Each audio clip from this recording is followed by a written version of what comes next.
Chapter 101 Maki's voice was laced with caution as she asked, "You? Who are you?" Sakujiro's gaze was equally wary as he watched Raymond closely. Raymond chuckled softly before introducing himself. "My name is Raymond Celestia. I shall be the one to change Meteor City for the better."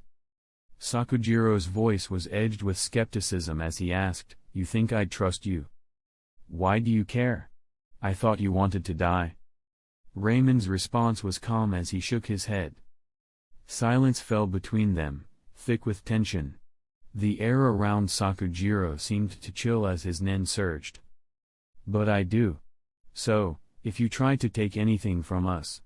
Maki's voice dripped with threats, her stance defensive, but Raymond's smile only widened in response. "Your little group definitely poses a threat to me right now," Raymond acknowledged, his tone unwavering.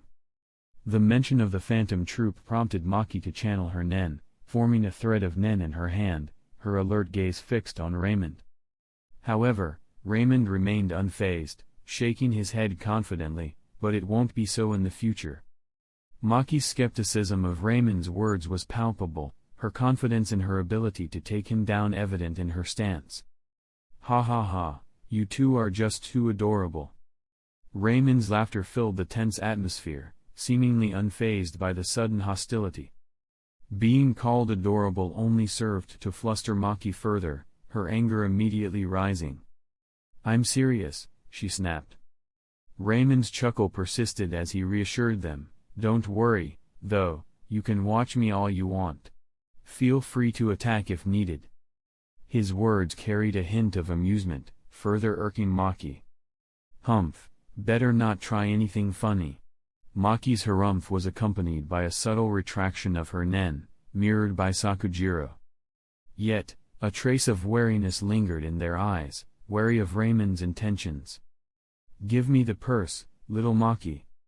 "So you still remember that?" Maki scoffed, a flicker of annoyance flashing in her eyes. "Look, old man, you should thank me for taking this out since some people wanted to burn down your place." Her hand scratched her head in irritation as she pulled out a creased photograph of Sarasa, holding it up with a mixture of pride and exasperation. "I even took Sarasa's picture with me just in case they tried it again." "They tried to burn my place? Why?" "Who knows? All I know is I did you a favor, so you must listen to me this time." Maki's voice rose with anger, her words cutting through the air like a whip as she stared down Sakujiro. "They should burn down my place as well, then."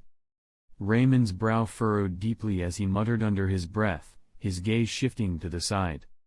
He hadn't anticipated such aggression from Watanabe. It seemed like they wanted to kick them out of the city completely. "So, they are trying to take over the whole city?" The thought hit him like a ton of bricks. It was like they were saying they weren't welcome anymore, sparking a flicker of realization in Raymond's eyes. If that was the case, Raymond concluded with a sense of urgency, "I have to go back to the city, now." The implications were clear. Raymond was certain that the next target for Watanabe's attacks would be the elders of Meteor City. "Sakujiro, let's head back to the city now." Raymond turned to find Sakujiro caught in an argument, his stubbornness evident as Maki started throwing a tantrum over the purse. Sakujiro's frown deepened, his gaze momentarily flicking to his reattached hand. "That's precisely my intention. Damn it. We need that purse to track down her killer, you old fool." Maki's frustration erupted into a heated outburst. "What did you just say?" Sakujiro's eyes widened in disbelief, his blood boiling as an instinctual surge of rage pulsed through him, causing the forest birds to scatter in fear. Sensing the tension, Raymond shook his head, stepping away slowly. "I'll go on ahead. Come meet me at my place when you're done talking." His words hung in the air as he retreated, leaving Sakujiro and Maki to settle their dispute. "Why should I? I know who they're targeting next. Just trust me on this. Last time I did so, you knocked me out." "I guess I did, yeah." Raymond sighed as he shook his head. Then, how about this? Come to get yourself a weapon, I have another knife back at the restaurant. Sakujiro took a moment to collect himself, watching as Raymond swiftly departed. With a sigh, he turned to Maki. All right, explain. Meanwhile. Should I really? Taka's uncertainty echoed in the air, his gaze flickering uncertainly. Sin shook his head with a knowing smile. They had been talking for a while now, and Taka's repeated mentions of the restaurant spoke volumes. It was evident that Taka held a deep affection for the place and the people within it.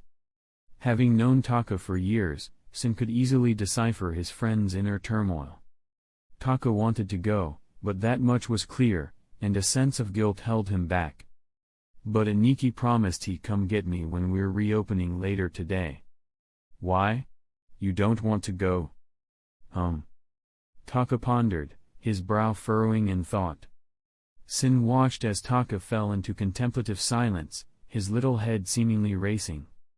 Then, like a light bulb turning on, Taka's face lit up with an idea. Wait, I could clean up the restaurant for him. He'll be happy when he sees it, right? I'm sure he will, Sin agreed with a nod, a twinkle of amusement in his eyes. Although, deep down, Sin couldn't help but feel a pang of sadness at the thought of Taka leaving him alone again. However, he also couldn't deny the joy he felt for his friend finding happiness at the restaurant. Still, Sin was feeling a bit jealous. He was envious of the bond Taka had formed with his new friends. Yet, he pushed those feelings aside, reminding himself of the importance of Taka having someone he could rely on, just as Sin relied on him. All right, then it's settled. Taka declared cheerfully, rising from his seat. But as he glanced back at Sin, a hint of hesitation crept into his expression. Sin gave Taka a reassuring pat on the shoulder, a warm smile softening his features. I'll be eagerly awaiting that meet once more. Let the owner know I'm a big fan of his cooking. Those words took away all of Taka's hesitation as he beamed. Got it, Sin. I'll make sure to tell him. Excitement was bubbling within him as he dashed out of their home, heading straight for the restaurant. Chapter 102. Maki began to recount their recent progress in tracking down Sarasa's killer. She explained how they had finally obtained some promising leads, only for them to be abruptly cut off just as they were on the brink of uncovering the truth. Maki emphasized the importance of Sarasa's belongings in piecing together the remaining clues, which was why she had returned to Meteor City. I see, so you guys found whoever killed her, huh? Sakujiro listened intently, absorbing the details as he gradually calmed down. Sighing, he shook his head lightly and said, keep the purse. Just give me back the picture. Really? Are you sure about this? Maki looked at him questioningly, seeking confirmation while she handed over Sarasa's picture. Sakujiro accepted it solemnly. His gaze fixated on the image as he fell into a thoughtful silence. Yeah, it would be a relief to know her killer would die. Sakujiro's voice was barely audible, but the fire in his eyes was unmistakable. With each word, his gaze sharpened, brimming with unmistakable killing intent. The idea of the killer's demise was reassuring to him. And with the killer being taken care of, there was another thing he needed to do. To seek justice for Sarasa by offering the true culprit's head behind her tragic end. Not just his daughter, but also his men. Only then, I'd be able to die in peace. Exclamation mark. As Sakujiro spoke, his resolve evident in his clenched jaw, Maki couldn't help but feel stunned. Her initial response caught in her throat, uncertain of how to react to his intense determination. Go, kill that bastard for me. No, for her. Sakujiro's voice was low as he urged Maki forward. Maki's brow furrowed with uncertainty as she watched Sakujiro depart. Are you sure you don't want me to come with you? As Sakujiro strode forward, his thoughts fixated on Raymond. What do I so desire? The answer echoed in his mind, the blood of his enemies. Despite his skepticism about Raymond's reliability, Sakujiro couldn't shake the feeling that perhaps Raymond could give him what he desired. With resolve hardening in his heart, Sakujiro chose to trust his instincts. After all, the worst Watanabe could do was kill him. "I'll freeze this city if I have to," Sakujiro swore, his determination unwavering. "I'll see that bastard dead, even if it costs me my life." With determination etched into his every step, Sakujiro gestured dismissively to Maki, "Don't worry about me. Do what you need to do and take down whoever took Sarasa from us."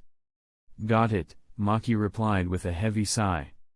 Though she wished she could assist Sakujiro further, Maki understood she couldn't make the spiders wait any longer.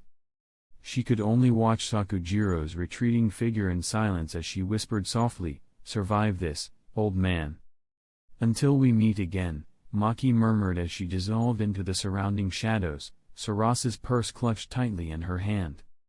Back in Meteor City, Taka's cheerful humming echoed through the desolate streets as he eagerly approached the familiar restaurant. With each bounding step, his anticipation grew, his smile widening. But then... What's going on there?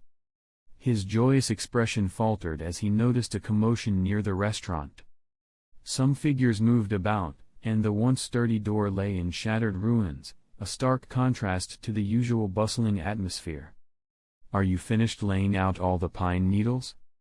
"Yes, once we ignite them from the kitchen stove, the fire will spread quickly." "Excellent. Let's proceed." With determined nods, they entered the restaurant. As Taka drew nearer, he overheard their sinister plans to set the establishment ablaze. Shock flashed across his face. "Damn it! They're trying to ruin us!" Taka exclaimed, his eyes widening in alarm before he dashed inside. The would-be arsonists were taken aback as Taka burst into the room, his voice booming with anger. "Cease your actions, you scoundrels!" Realizing their plan was discovered, panic flickered across their faces. "Take him down!" their leader commanded, and one of the men lunged toward Taka, his intentions clear. He turned to his other accomplice, urging him, "Light a fire, quick!" Although he was tensed, Taka was able to react swiftly as dodged the attack and grabbed a nearby wooden chair, hurling it at his assailant's face. The chair struck the man with a solid thud, momentarily obscuring his vision. "Fool!" the man cursed, swatting the chair away in frustration. However, unbeknownst to him, Taka had snuck behind him, leaping onto his back and sinking his teeth into the man's neck with a ferocious bite. "Rgh!" the man yelled in pain as he tried to shake Taka off his back, flailing his arms wildly. Taka winced as each blow landed, tears stinging his eyes. "You idiot!" the leader snapped angrily, striding over to the struggling duo. Sensing an opportunity, Taka released his grip on the man's neck, catching him off guard. "Huh? I got you, you son of a bitch." Seizing the moment, the man swiftly grabbed Taka's feet and hurled him away, sending the boy tumbling across the room. But the direction of the throw caught everyone off guard. The leader's eyes widened in alarm as he yelled, "Look out!" "Huh?" Confusion flashed across the face of the man who started the fire. Before he could react, Taka came hurtling toward him, and by sheer chance, the sparks from his flint knife ignited the nearby pine needles, starting a fire. Instinctively, the man raised his arm to shield his face from the incoming collision, his voice lost in the chaos unfolding around him. Then came the impact. With a resounding thud, Taka slammed into the man, the force of the collision echoing through the restaurant. "Ugh!" The man shook his head vigorously, a dull ache forming from the impact. "You goddamn brah!" The man's curse was abruptly cut short as his eyes widened in horror. A sharp gasp escaped his lips as he beheld the sight before him. His flint knife that he held in his hand a while ago was protruding out from Taka's chest. Exclamation mark. The man's eyes shook as he saw the kid's expression. It was a mix of shock and disbelief as Taka stared down at the weapon embedded in his own flesh. The leader and his cohort stood frozen, their faces mirroring a similar disbelief at the sudden turn of events. Yet, their shock was short-lived as the flames ignited by the errant sparks began to spread rapidly, devouring the pine needles scattered across the restaurant floor. "We need to go, we stirred up enough trouble here," the leader declared after a moment of tense silence, his voice tinged with urgency as he surveyed the unfolding chaos. No one protested. With Taka grievously injured and unable to speak, his life slipping away with every labored breath, the grim reality sank in. It was clear he wouldn't survive. And so, in the shadow of the spreading flames, the decision was silently made to leave Taka behind, his fate sealed by the fire that now consumed the restaurant. Which was a convenient way to cover their involvement in his demise. Chapter 103. Taka's small form struggled against the overwhelming heat and smoke in the heart of the raging fire.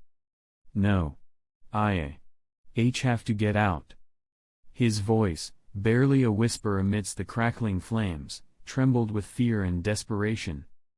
"Erg." With every labored breath, Taka fought to push himself forward, but his strength was waning, drained by the relentless onslaught of fire and smoke. Blood seeped from his wounds, staining the floor beneath him as his body faltered, unable to withstand the intense heat. With a final burst of effort, Taka managed to crawl to the center of the restaurant. "Just a bit more, I can do it," he muttered desperately as he looked at the entrance door. However, above him, the ceiling groaned and creaked under the weight of the burning roof, threatening to collapse at any moment. Then, with a deafening crash, a pillar of fire crashed down upon his legs, engulfing him in searing agony. "Arg!" Taka's scream echoed through the flames, a haunting cry of pain and despair as he succumbed to the merciless fury of the fire. Tears streamed down his face, mingling with sweat and soot as fear tightened its grip on his heart. In the midst of the inferno, he felt utterly alone, his small frame trembling with terror. "I don't want to die. I can't." The thought of leaving his sin behind filled him with unbearable sorrow. He couldn't bear the idea of never seeing him again, of leaving him to face the world alone. As the flames closed in around him, consuming everything in their path, Taka's mind raced with memories, each one flashing before his eyes like fragments of a shattered dream. "Please. Anyone. Help." His voice was hoarse, barely a whisper amidst the roar of the fire. He pleaded for salvation, for someone, anyone, to come to his rescue. But as the flames licked closer, swallowing the building whole, Taka's cries for help grew weaker, choked off by the smoke and ash filling his lungs. With his vision blurred and his strength fading, Taka's voice was barely more than a whisper as he uttered one last plea for mercy. "Please. Help." Taka couldn't move. He felt helpless, his limbs heavy and his lungs burning with each labored breath. His small frame struggled to free himself from the wreckage. But no matter how hard he tried, he couldn't break free. The fire raged on, relentless and unforgiving, its fierce embrace tightening around him with each passing moment. Ayaniki. Hell, P. As the flames licked closer, Taka's world began to blur, his vision fading as darkness closed around him. Raymond's expression remained stoic as he approached the burning restaurant, unsurprised by the sight before him. "They truly burned it down, huh?" he remarked with a detached tone, his gaze fixed on the raging flames. But amidst the chaos, a sudden shift in his perception caught his attention, prompting a sharp change in his demeanor. "Huh?" Raymond's eyes widened in astonishment as his senses honed in on a faint presence within the inferno.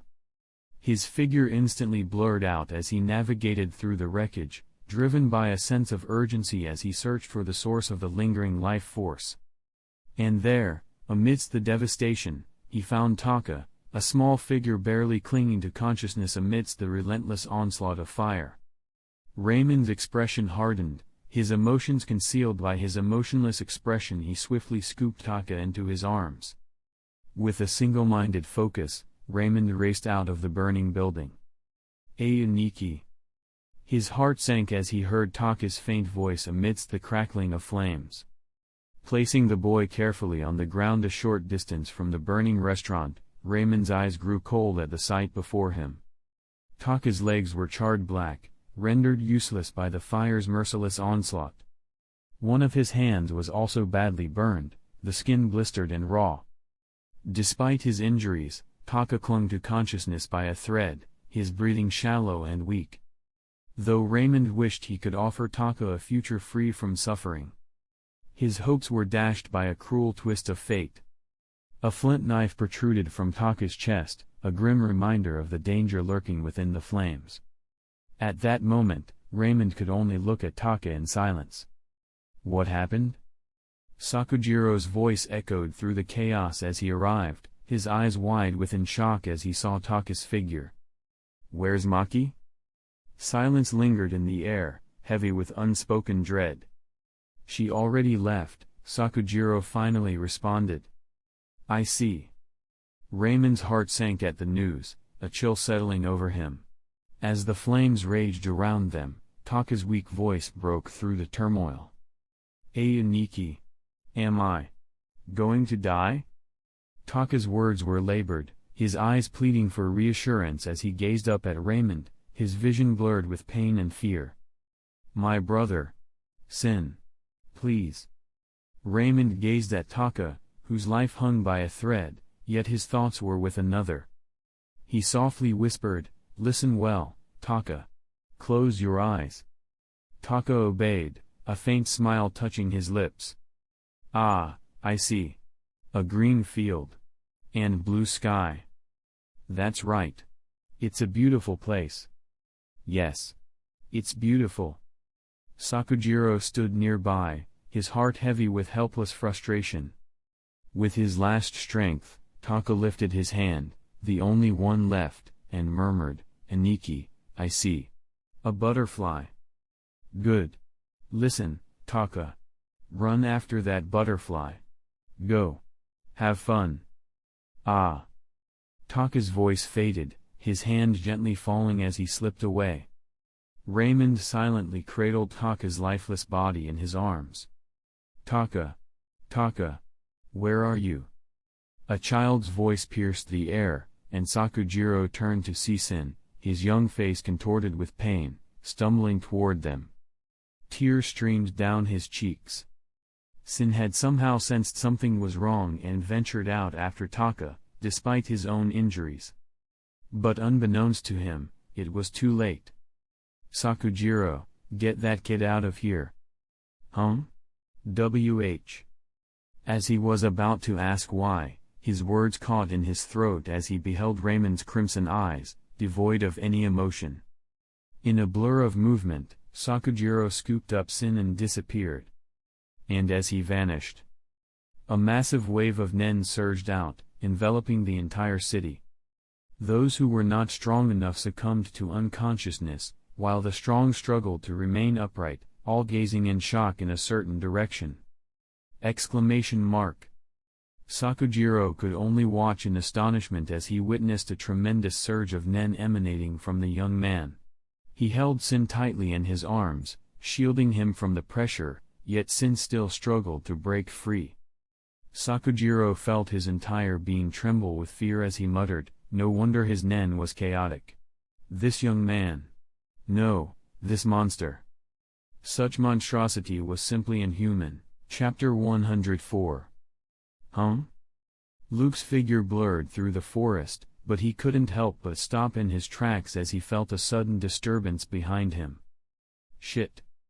Turning around, he sensed a familiar surge of nen emanating from the direction of Meteor City. What's going on, Director? Everyone looked confused. Luke scratched his head and said, Change of plans, we're going back. Give me all of your valuables. He shouted, opening his palms wide. Huh? This command left everyone looking at each other, unsure of how to respond. Meanwhile, back in Meteor City, the immense pressure suddenly vanished the moment it had appeared, as if it were nothing but an illusion. However, people were already trembling, and some had even passed out from fright. Erg. What the hell? What's happening? I don't know, but isn't that smoke? Despite their confusion, some of the stronger individuals managed to stay awake and cautiously made their way outside. As they emerged, they were surprised to see dark smoke billowing from the direction of their favorite new spot, Dumpster Delights. Realizing this, they began to swarm toward the restaurant, only to witness Raymond holding the lifeless body of someone they knew very well. The atmosphere suddenly grew eerily quiet, with only the crackling of the fire intensifying behind them. Despite the heat from the flames, a chill seemed to settle over them. Frustration clenched everyone's fists as they beheld the scene before them. Taka was their favorite waiter and the mascot of the restaurant. He had brought laughter and joy to them every time they came over with his innocent and sometimes naughty behavior. However,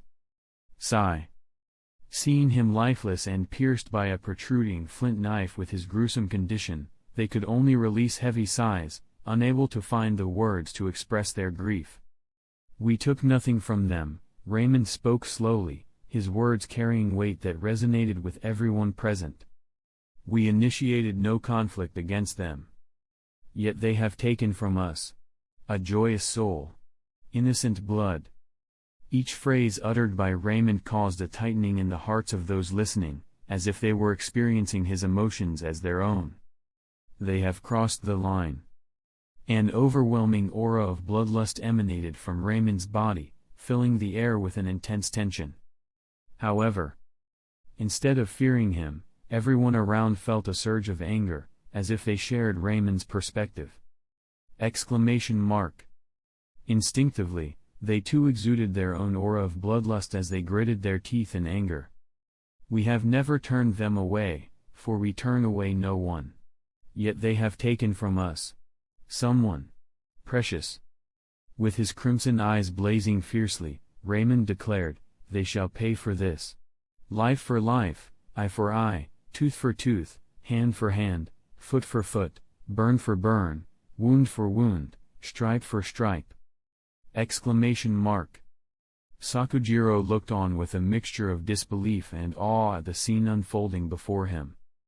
As he observed Raymond's crimson eyes glowing with an intensity, Sakujiro couldn't shake the feeling that he was witnessing something beyond human comprehension.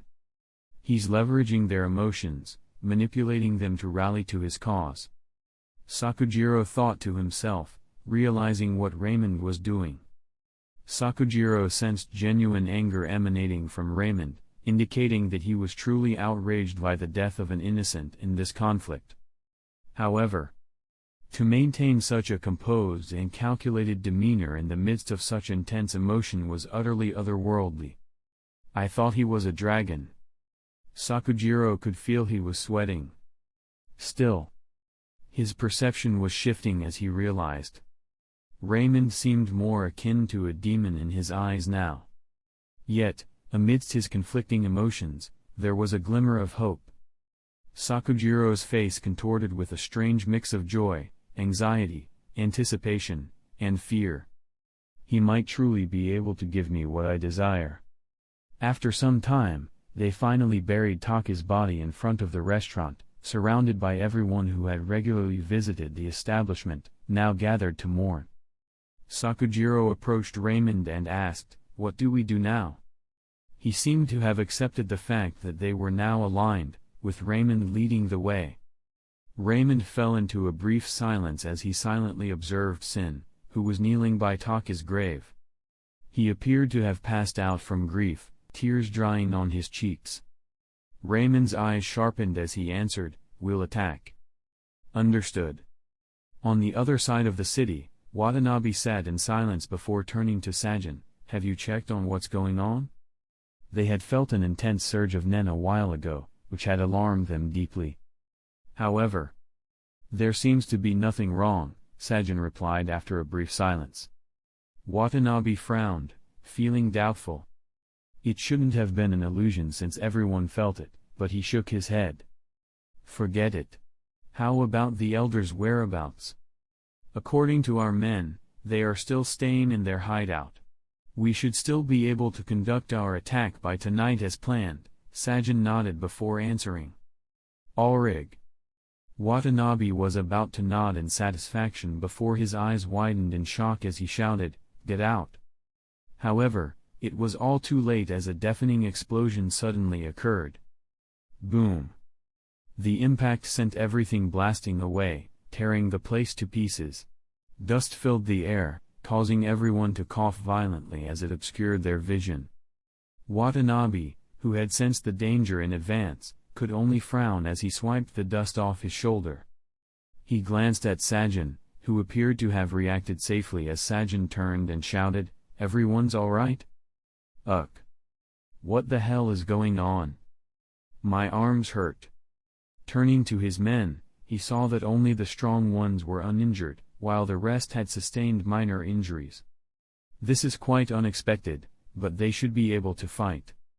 Watanabe then turned to the culprit who stood in the middle of the wreckage and spoke, "I thought you were smart by running away earlier like a little girl. Now you've come back. What are you? How could you be so foolish to return?" Watanabe couldn't help but shake his head as he sighed, unsheathing his sword.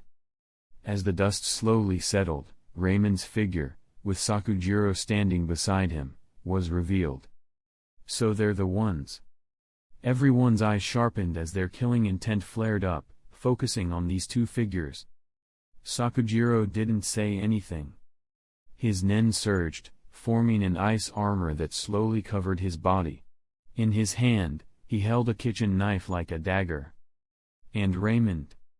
His crimson eyes glowed brightly as he held his chopstick and spoke, "I am vengeance." Chapter 105. Haha, you seem to have similar anger issues like Jiro, I wonder why that is. Watanabe mocked, observing the simmering anger within Raymond's glowing crimson eyes. Yet, he noticed a subtle difference in those pupils. They were completely cold, and although Watanabe didn't want to admit it, they sent a chill down his spine. Raymond didn't say anything as his figure suddenly disappeared, causing everyone to widen their eyes in disbelief. Before they could react, they found Raymond's figure already in front of Watanabe. However, Watanabe seemed to have seen it coming as he swung his sword in response. "Ha, you think I couldn't react?" As he was about to mock Raymond's sudden attack, Watanabe widened his eyes as his sword didn't hit anything when it should have clashed with Raymond's chopstick. "What?" Before Watanabe could register anything, a kick came up to his face. This forced him to pull back his steps, knowing he wouldn't be able to do anything but get hit as he gritted his teeth in pain, feeling the stinging sensation on his muscles from making such a forceful move. Bam! Still, despite the pain, Watanabe's figure was sent flying across the place as Raymond's figure followed suit. Exclamation mark! The sudden eruption of violence left them stunned, struggling to make sense of the swift turn of events. Sakujiro was about to join the fray alongside Raymond. However, a figure emerged to block his path before he could take another step. It was Sajin. "You think I'd let you slip away that easily?" Sajin's words cut through the chaos, his conviction clear. "Encircle the area, don't let anything get in, not even a speck of dust." Sajin's voice boomed, sharp with killing intent. His eyes gleamed with determination as he added, "And don't let anything get out." His command spurred them into action, their movements quickening as tension crackled in the air. Sakujiro watched in silence, his grip tightening on the kitchen knife he twirled in his hand. He knew that a confrontation with Watanabe's right-hand man was inevitable. A palpable pressure enveloped the area as nen surged from Sajin's body, surrounding him like an impenetrable barrier. His skin began to shift, gradually transforming into a gray metallic hue, as if he himself had turned to steel. "I'm quite different from the boss, who likes to play with his prey." Sajin's voice was cold as he locked his killing intent onto Sakujiro, I will kill you swiftly and painlessly. You talk too much. Sakujiro retorted as both of their figures blurring as they clashed with a metallic sound reverberating through the area. Shockwaves rippled outward, causing the ground to tremble beneath their feet. This guy held back his speed during the first attack and blasted it all out on the follow-up, Watanabe thought as he swiftly regained his footing, lightly wiping the blood leaking from his nose from the kick, his gaze fixed on Raymond's figure in silence. Channeling his nen to his eyes, Watanabe observed the intimidating amount of nen emanating from Raymond's young figure. So it was you, huh? He spoke slowly. Though, he noticed a substantial difference in nen quantity. Still, there was no mistaking it, the nen he felt earlier undoubtedly belonged to Raymond. If you're talking about the one who shall reap your soul, you're right. Ha ha ha ha. I like you. Raymond's response made Watanabe laugh out loud. He swung his sword around slightly before sheathing it back, then opened up his arms as if beckoning Raymond with an invitation. Why don't you join me, young man? Join you? Me? That's right. You're someone with potential. If you were to join me, it should be easy to spread our influence. Raymond looked at Watanabe, realizing that this old man was truly had ambitions beyond the limits of Meteor City. He couldn't help but scoff. So, you want to expand? He just happened to be doing something similar here. So sharp, as expected of someone like you. Watanabe smiled widely, nodding in satisfaction. His pride was evident as he continued, in due time, we're going to amass 10 million Jenny, and with that, we'll have enough funds to venture out into the world. How much? Raymond thought he had misheard and asked again. Ha ha ha, it must sound astronomical to you, Watanabe chuckled proudly. It's 10 million Jenny. 10. Raymond fell silent, contemplating, that's the cost of my chopsticks. 10 million Jenny was about $10,000 in his previous world. It was a significant sum for most individuals. However, for an organization, it wasn't much. Raymond sighed, realizing that Watanabe and his men likely had misconceptions about the outside world due to their limited knowledge. I'm not interested, he responded, prompting Watanabe to furrow his eyebrows in displeasure. You seem to not understand the weight of your rejection, Watanabe spoke slowly, his hand moving towards his sword. You can make many mistakes when you're young, but making a mistake in front of me. A sharp killing intent emanated from Watanabe's eyes as his nen surged as he declared, you will only make it once, as I shall take your life. The moment Watanabe made those declarations, he immediately closed his eyes. Raymond could see with his eyes that a circle of light began to emanate from Watanabe's figure, gradually spreading and forming an ethereal dome with Watanabe at its center. In a swift motion, Watanabe unsheathed his sword and swung it with precision. Raymond's senses heightened as he saw the sword swing, anticipating what would follow. But to his surprise, the usual sword wave that emerged from Watanabe's sword didn't materialize as expected. Exclamation mark. Instinctively, Raymond reacted, swiftly turning his body around just in time as the sound of metal clashing echoed across the battlefield. What?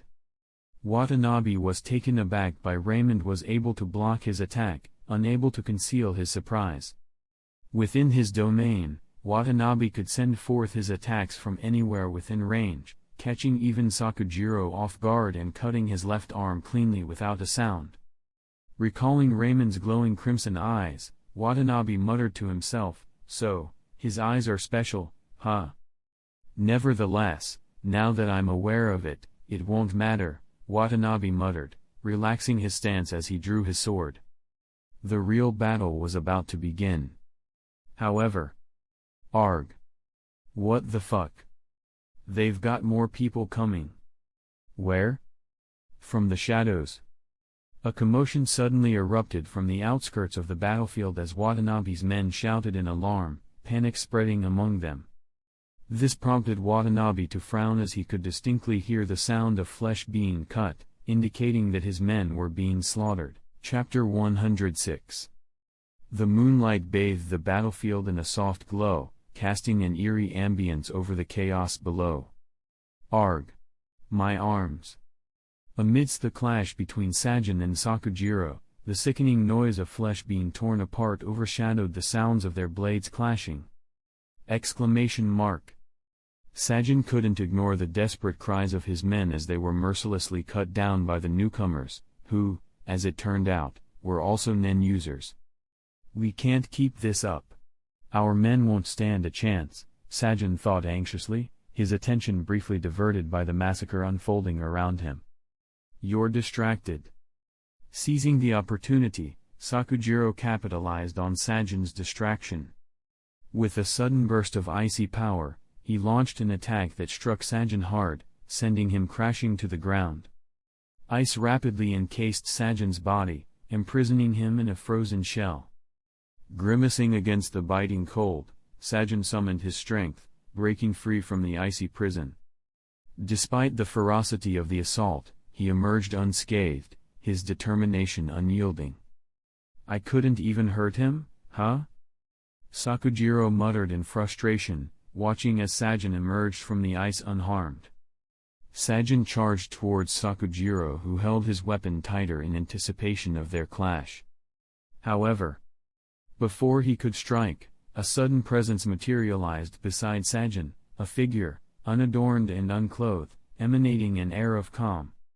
Exclamation mark! With swift precision, the newcomer delivered a powerful kick to Sajin's abdomen, sending him hurtling across the battlefield. Silence fell over the chaos as Sakujiro regarded the newcomer, his gaze drawn to the picture of a woman hanging from the figure's necklace. She's not my wife.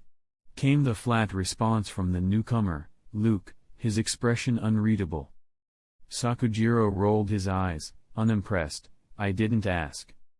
Turning his attention to Luke's hands, Sakujiro noted the rings and bracelet with a glint of curiosity flickering in his eyes. And I'm naked for a reason.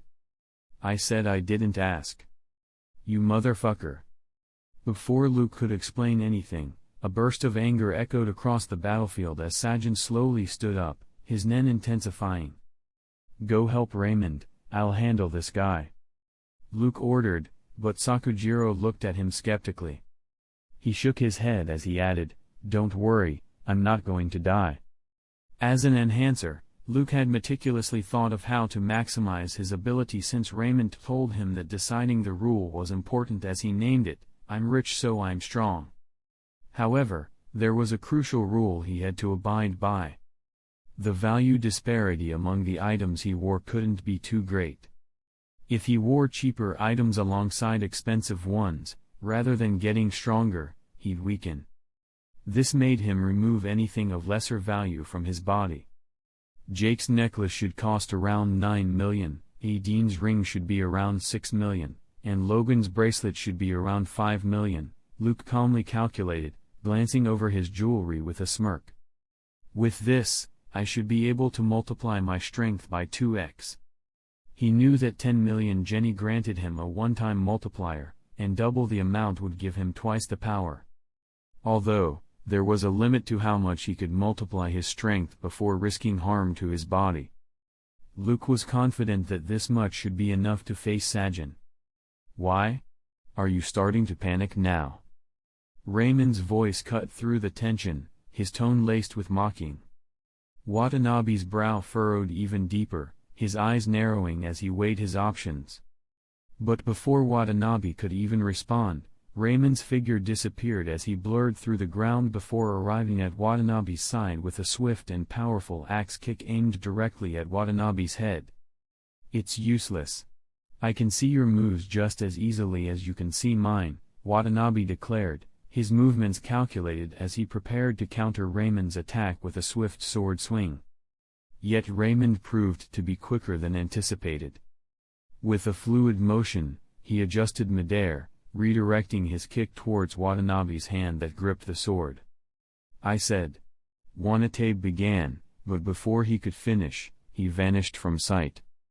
Raymond's eyes widened in disbelief as Watanabe's voice echoed behind him, it's pointless! Exclamation mark. At that moment, Raymond's senses went into overdrive as he realized the true extent of Watanabe's abilities.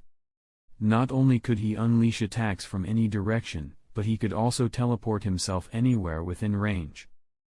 A sharp rush of wind signaled Watanabe's attack from behind. Reacting on pure instinct, Raymond clenched his teeth and raised his chopsticks in a desperate attempt to block the incoming sword. Though he managed to intercept the blade, his stance was thrown into disarray. The force of Watanabe's strike sent Raymond hurtling across the battlefield, his unprepared block proving no match for the ferocity of the attack.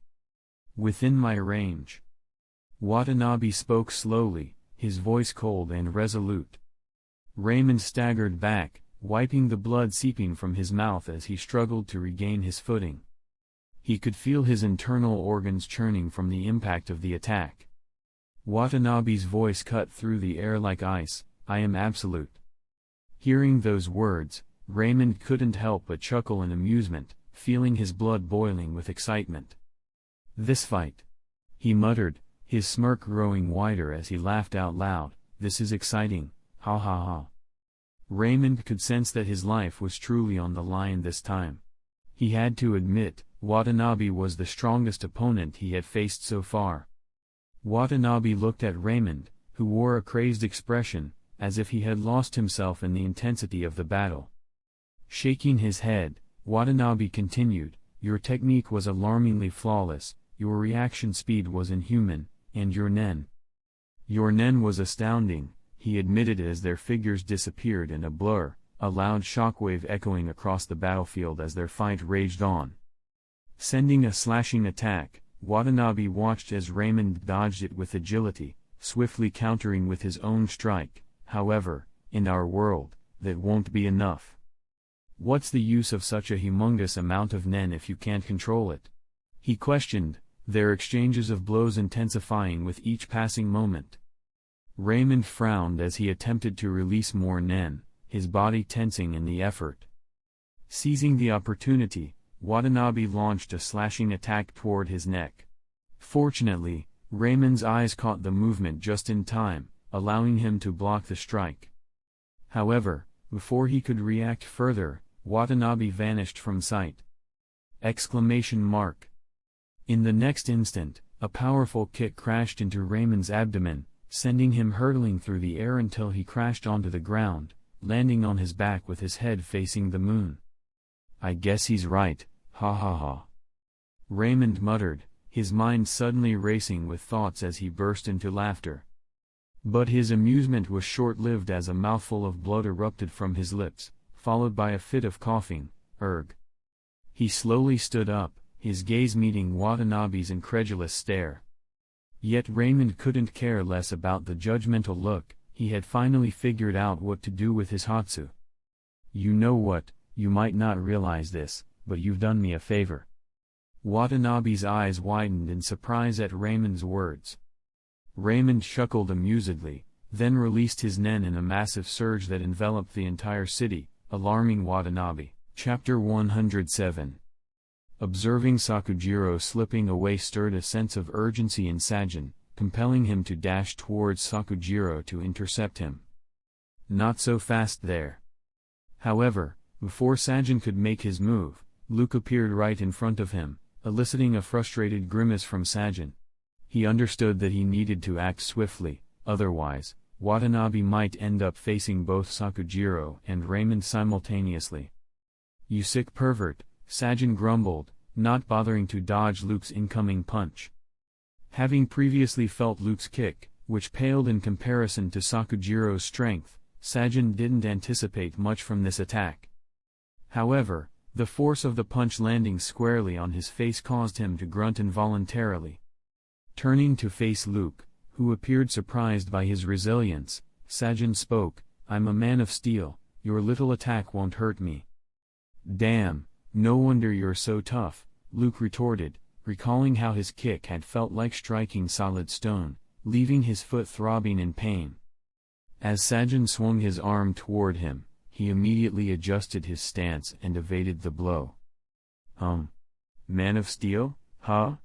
Let's see. Luke's eyes glinted with determination as he delivered another punch, aiming for Sajin's defenses.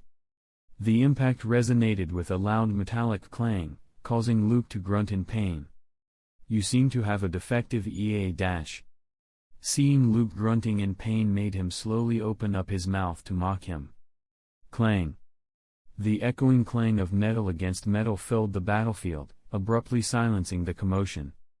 Before Sajin could finish his taunt, his expression shifted to one of shock. Exclamation mark. Luke just smirked in response to Sajin's expression. Sajin's gaze lowered to Luke's feet, which had given him a well-placed kick between his legs. Shit, you actually have balls of steel as well. Luke chuckled as he gingerly cradled the foot that had just struck Sajin's groin.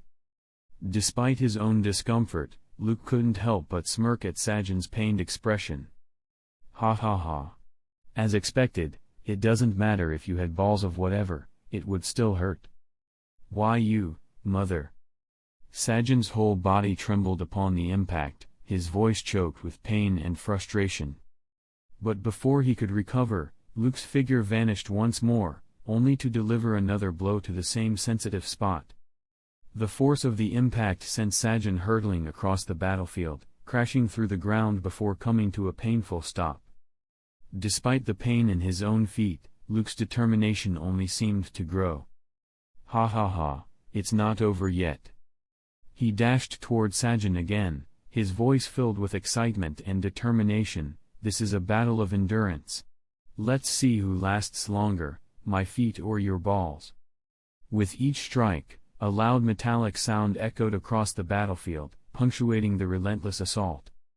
Meanwhile, Logan, Aideen, and Jake, who were cleaning up the outskirts, couldn't help but flinch. They shuddered at the thought, feeling a second-hand pain just from hearing the metallic sounds. He's probably the only one who could scream out such shameless words excitedly, they muttered, exchanging uneasy glances. In no time, the metallic sounds slowly died down as the dust settled, revealing Luke still standing amidst the aftermath. Sajin's figure lay on the ground, completely unconscious, with a pained expression still etched on his face and foam dribbling from his mouth. Luke winced in pain, feeling his feet throb as if they were cracked from the impact. Damn it, this is going to be a pain in the ass, he muttered under his breath.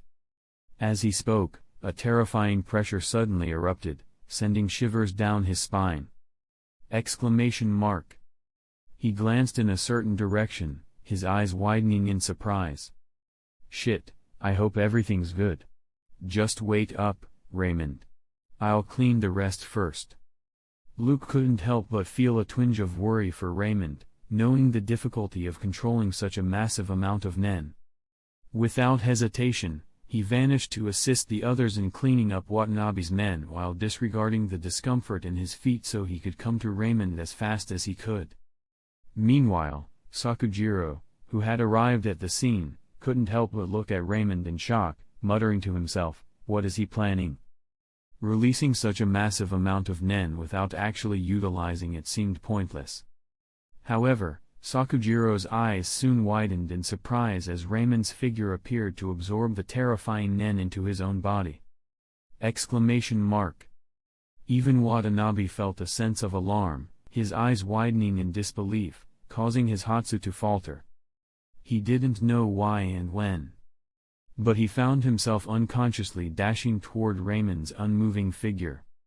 Raymond's cold crimson eyes continued to glare at him as his instincts screamed that I can't let him finish whatever he's doing. Watanabe swung his sword diagonally at Raymond's head, but just then, Sakujiro's figure suddenly arrived. A deafening metallic sound reverberated across the battlefield as their clash created a shockwave, sending everything in its wake flying. You. Sorry, but I can't let you touch him. Watanabe immediately dashed forward as Sakujiro maintained his silence. They exchanged blows rapidly, with Watanabe attempting to bypass Sakujiro's defenses to reach Raymond.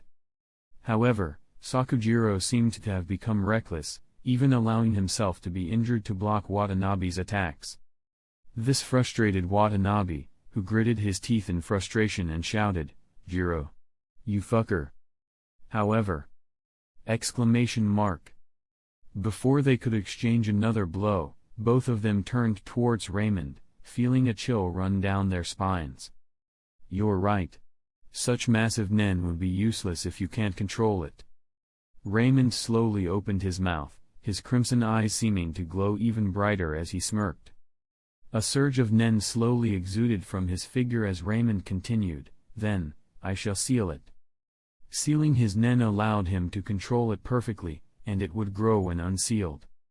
And the rule was, the only way for him to unseal it was through conquest.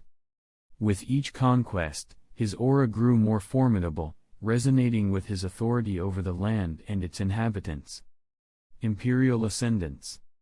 Exclamation mark. The tension in the air was palpable as Sakujiro and Watanabe eyed Raymond's nen. Though it was a lot smaller than what they'd seen before, the dark crimson hue it emitted gave it a menacing quality. "What's with this vibe?" Watanabe muttered, feeling his muscles tense just from the pressure alone. A rule to conquer. It was something most people wouldn't dare to consider, let alone attempt. Utilizing it to enhance one's Hatsu was even more unthinkable. Yet, Raymond thought this rule suited him perfectly. Chapter 108. As Raymond looked around, everything around him now had a crimson tint, matching the color of his eyes. He felt like his eyesight had upgraded big time. In this strange moment, time seemed to slow down as if he commanded it. Looking at his nen, he noticed it had gotten stronger and even more potent. Now it could devour and nullify his opponent's nen upon contact. His aura annihilator seemed hungrier, almost like it had a mind of its own. He realized he didn't need to activate his gaze of the sovereign anymore to turn it on. So now it's passive, huh? Convenient, he said to himself. All his abilities had improved significantly, leaving him feeling satisfied. Still, since the amount of nen he possessed now paled in comparison to his previous one, Raymond could sense his abilities visibly draining his nen, a stark realization reflected in his eyes as he glanced at Watanabe. "I need to finish this quickly." Watanabe quickly regained his composure, closing his eyes and taking a deep breath before activating his Hatsu. "Damn it!"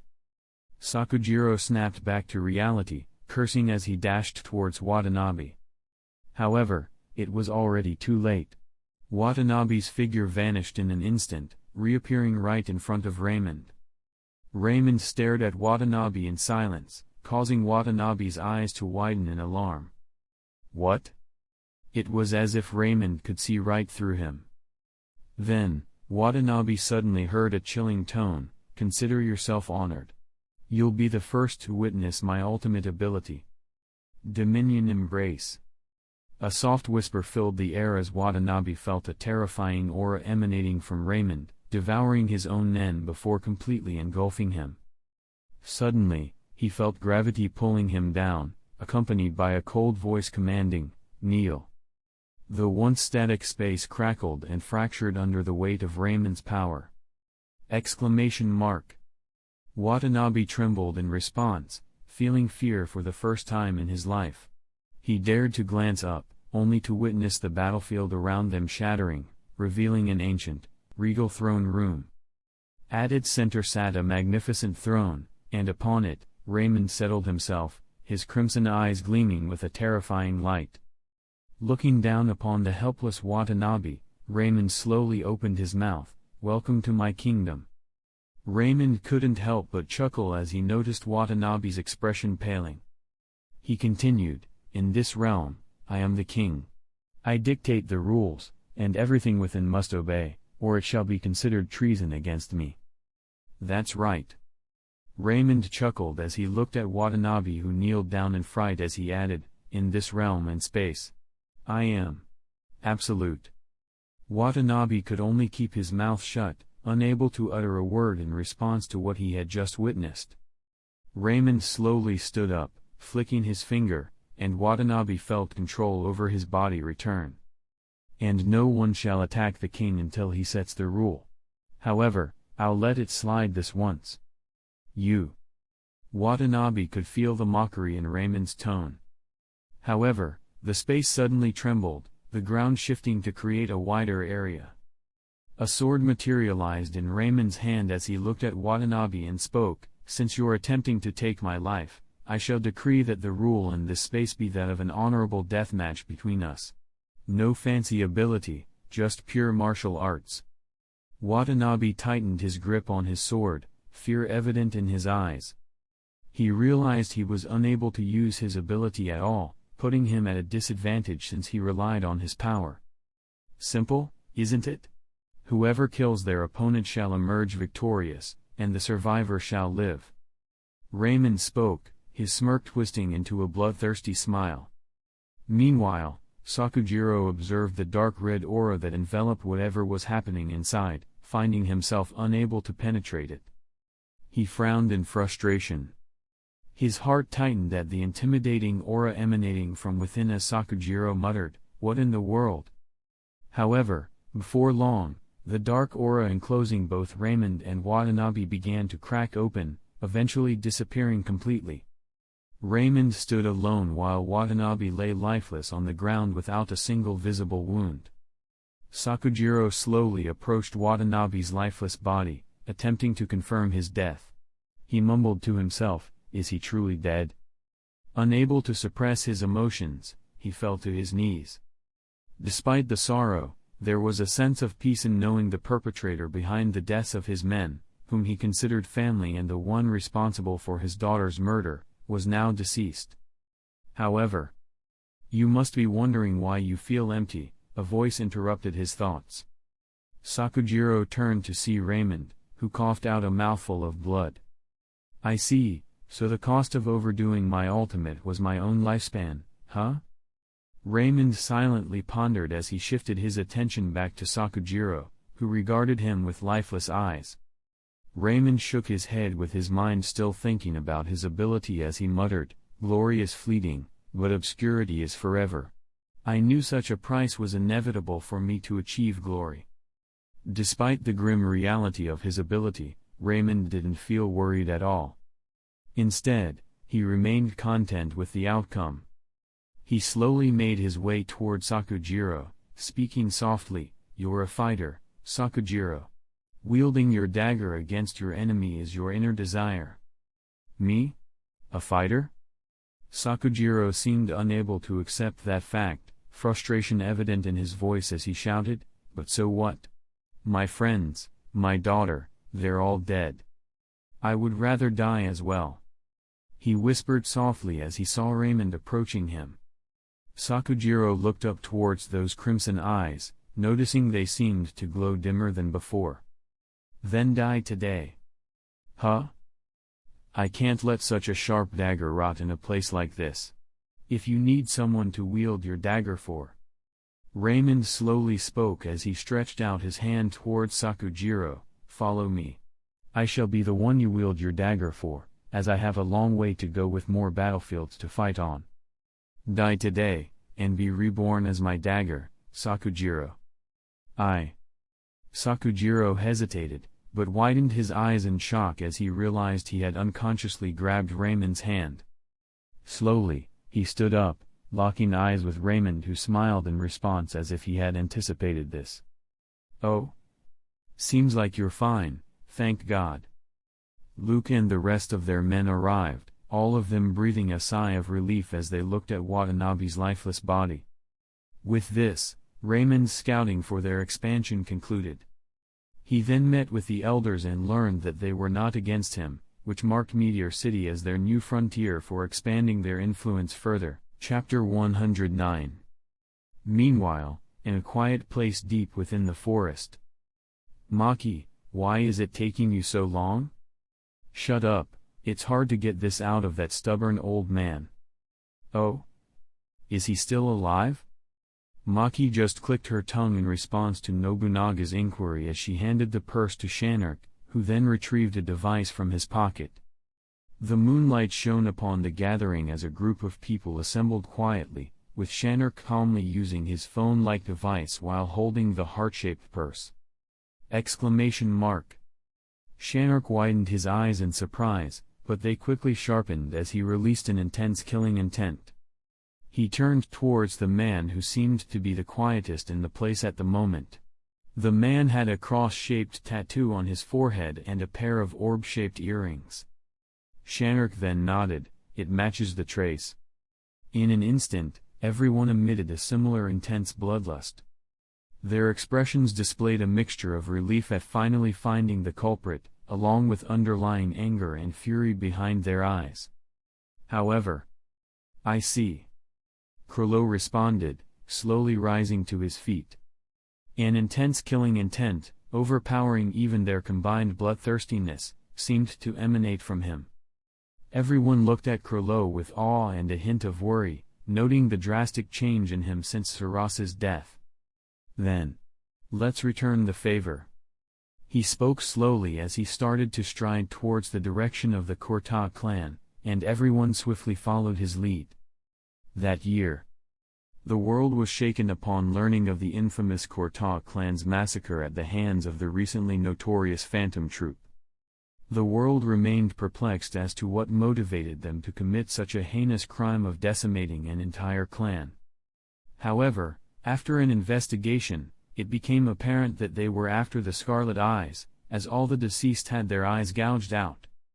This marked a historical turning point, as the Phantom Troop transitioned from mere criminals to a well-known band of diabolical thieves with Class A bounties over their heads.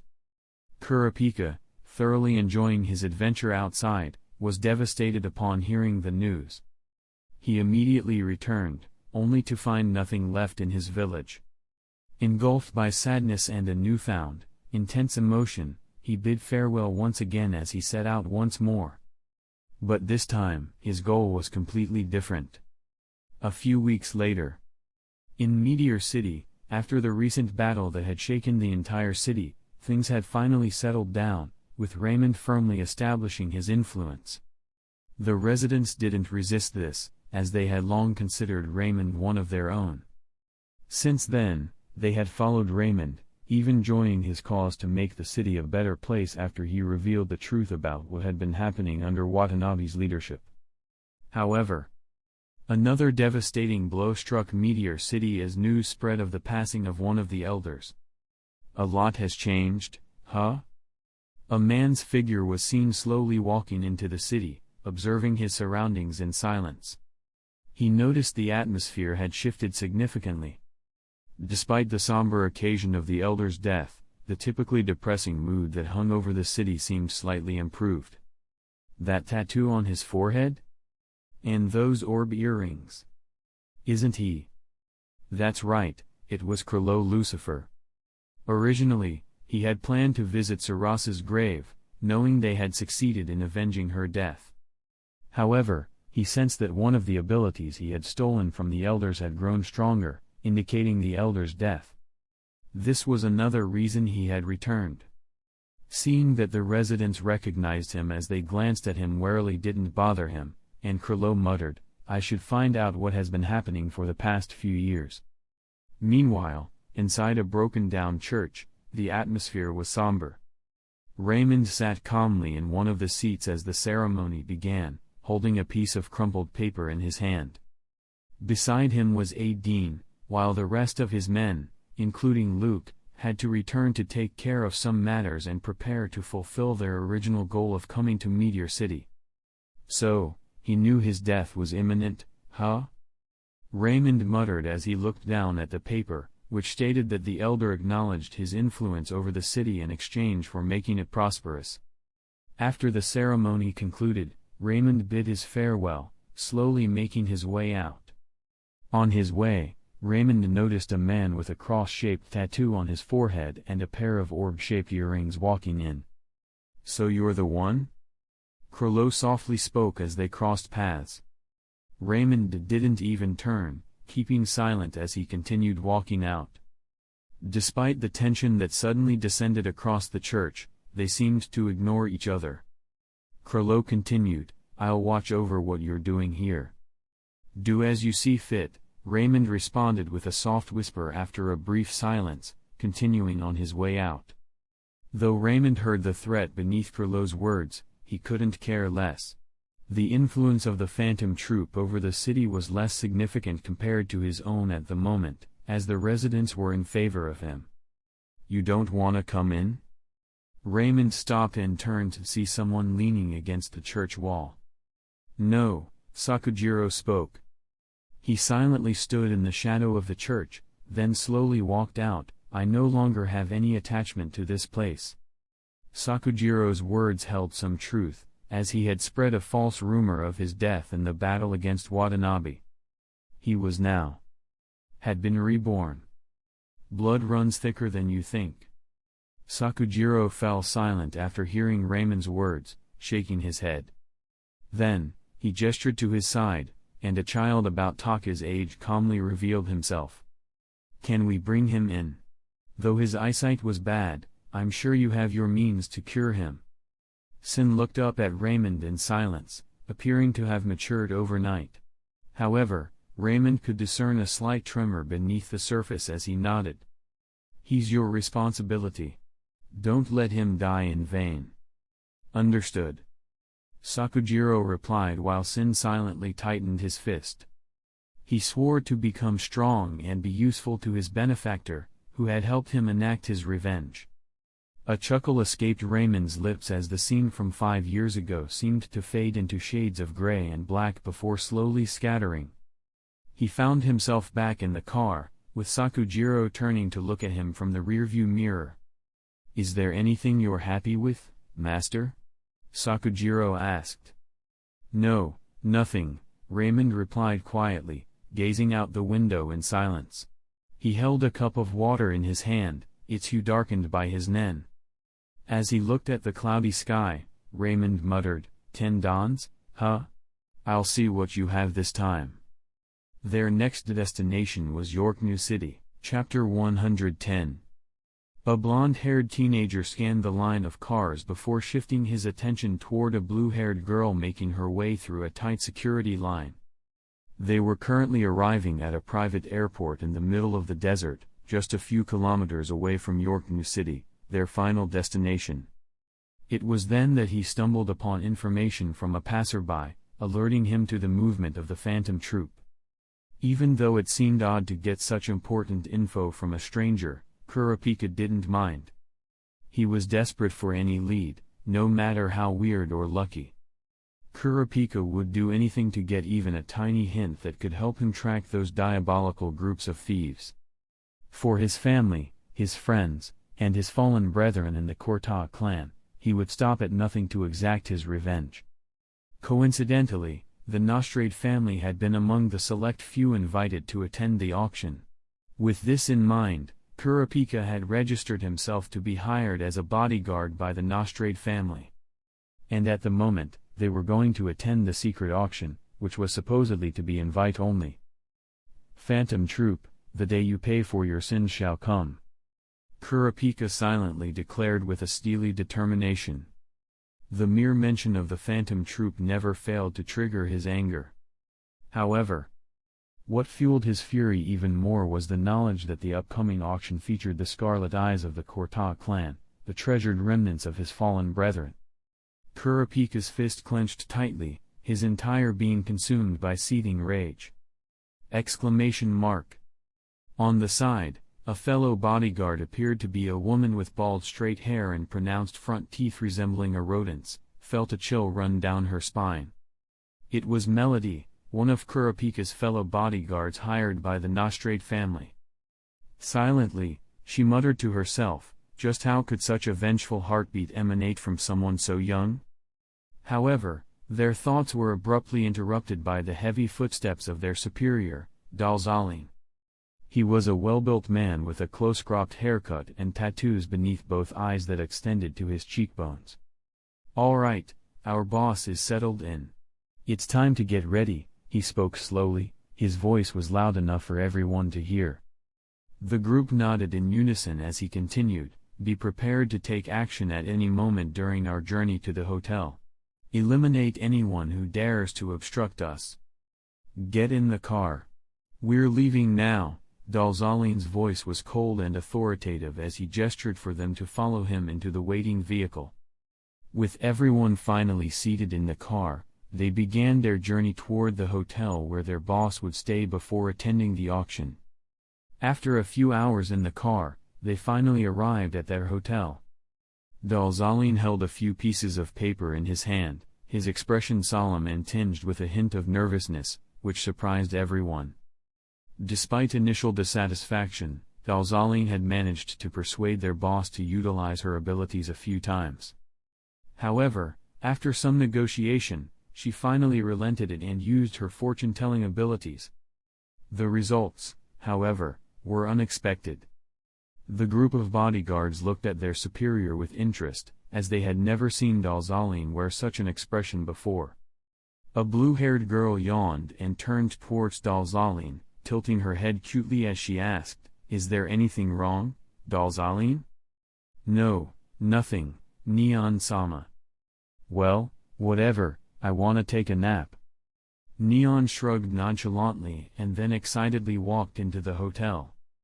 Meanwhile, Dalzalin silently glanced at Neon's back, motioning for the maid to follow her and ensure her needs were fulfilled before he grabbed his phone.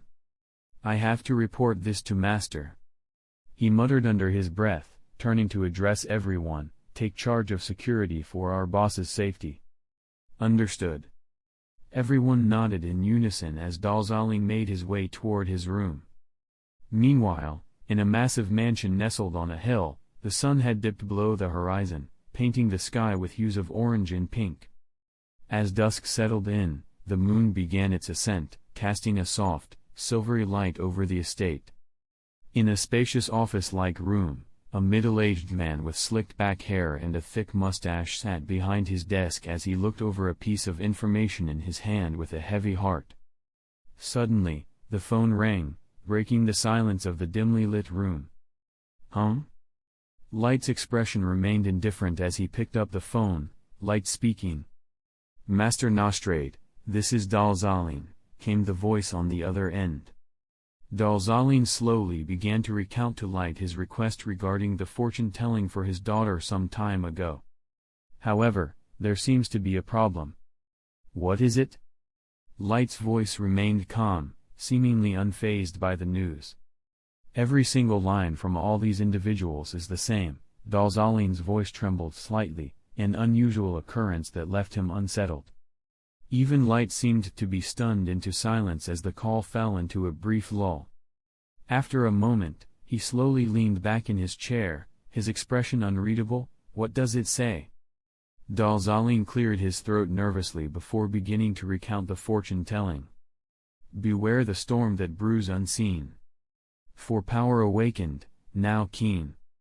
Blood shall flow, a crimson tide. As fates entwine and worlds collide." "Master, does this mean something is going to happen during the auction? Should we not attend this time?" Dalzalin asked, his voice filled with concern. A heavy silence filled the office as Light pondered the situation. Finally, he spoke, his tone calm yet decisive. "Don't let Neon come. Send the new bodyguards to retrieve the items for us. Even if it does come to that, we won't lose much." "Understood," Dalzalin replied, regaining his composure despite understanding the implications behind the orders, essentially using the new hires as a meat shield. Light then put back the phone, ending the call, his frown deepening. Light Nostrade. His family was a part of the Ten Dons, though not as influential. The Nostrade family was protected by the Ritz family, which was directly under the Ten Dons' authority. Some time ago, the Giavolo family, led by Albert Giavolo, had clashed with the Nostrades. The Diavolos had remained dormant for a while, and their sudden resurgence in influence was suspicious.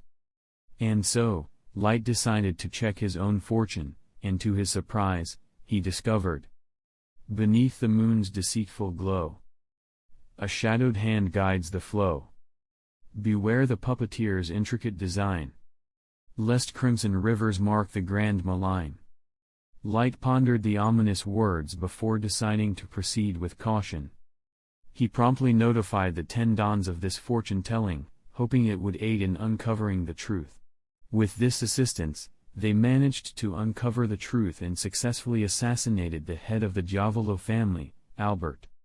However, I knew there was someone powerful behind them, but Light was completely taken aback by the revelation that the Celestia Consortium was behind the Diavolo family. He stared at the piece of information in his hand trembling slightly at the revelation. "Now, I've been caught in a storm, huh?" he muttered to himself. "Hey hunters." Short pause. "So the YouTube overlords doesn't get mad. And I really doubt anyone will make it this far, so I'm not gonna waste in fact here. But tell me if I'm wrong though. Let's keep going." Chapter 111. Light realized he was but a minnow caught in the midst of battling titans, his survival hanging by a thread beyond his grasp. Though a member of the esteemed 10 dons, Light understood that should they fall to the Celestia Consortium, his own demise would be inevitable. And that was something he couldn't accept, not when he thought of his beloved daughter. "I won't put Neon's life in jeopardy," he whispered to himself, his mind racing with calculations. "I must side myself with the one most likely to win." In the ruthless world he inhabited, loyalty was a luxury he couldn't afford. His allegiance lay solely with his own survival. For the sake of his daughter, Light was willing to do whatever it took. In the busy city of Yorknew, a group of people made their way through the crowded streets before reaching the quieter side of town. Here, the atmosphere shifted drastically, with deserted streets and dilapidated buildings dominating the scene. The once lively structures now stood in disrepair, their worn facades bearing the marks of time and neglect. Nature had taken its toll, reclaiming the abandoned spaces with overgrown foliage and tangled vines. It was a stark contrast to the bustling city center, a forgotten corner where silence reigned supreme. A palpable tension hung in the air as the group moved forward, their steps echoing through the dimly lit corridor. "Consider yourself lucky that we're almost there." Nobunaga, who was clad in a traditional Japanese robe and shorts, scowled and turned away. "What did you say? I don't see the harm in being late." Beside him was Franklin. A towering figure with rugged scars etched across his face and stitched wounds sealing his lips grunted in response as the atmosphere suddenly became heavier. Leading the way, Maki glanced back at them as she rolled her eyes in annoyance. "Enough. We're almost there. Get your shit together, Nobunaga, Franklin." "Maki's got a point." The final member of the group chimed in. It was Phaeton. He was a short man wearing dark, baggy clothes and a bandana with a skull motif over his mouth. Knowing Maki and Phaeton were right, Nobunaga and Franklin could only grumble in frustration as they reluctantly followed the others toward one of the rundown buildings at the center of the abandoned area. "Ha ha ha." Upon entering the building, the sound of uproarious laughter filled the air, unmistakably emanating from one member of their group. Inside, Yuvagin's booming laughter echoed off the walls, his excitement evident. "You're still fucking loud as ever," Phaeton remarked dryly, drawing the attention of everyone present in the building. "Oh. Phaeton, your mouth is dirty as ever, ha ha ha." Yuvagin's eyes sparkled with amusement as he faced the group, his laughter still echoing through the room. Phaeton couldn't help but express his annoyance with a click of his tongue, muttering under his breath, "So irritating." "Maki. Long time no see." A cheerful voice rang out, drawing Maki's attention to Cordopi, who waved enthusiastically. "Cordopi, you're here early." Maki remarked with a hint of surprise in her voice since it was quite unusual for him to arrive early most of the time. "Yeah, I tagged along with Benolyov on my way here," Cordopi replied with a chuckle as he gestured towards a man wrapped from head to toe in white bandages. Benolyov gave Maki a thumbs up, his eyes gleaming with pride. "I see," Maki responded, her lips twitching slightly at the exchange. As Maki turned, her gaze fell upon another figure making their way towards the group. "Good to see you all," Shanark greeted them warmly. Pakunoda leaning casually against the wall and Shizuku standing calmly nearby, both nodding in acknowledgement to the group. "It looks like everyone's almost here," Maki remarked, glancing around at the assembled group. Their attention then shifted to the figure seated at the far end of the room, his features shrouded in shadow. "Leader, we've made it," they addressed him respectfully. Krollo rose from his seat, moving towards the group with deliberate steps. His gaze swept over each member in silence before he spoke. "It appears that everyone has gathered." Shizuku, a petite woman with short layered black hair and glasses, furrowed her brow in confusion. "But wait.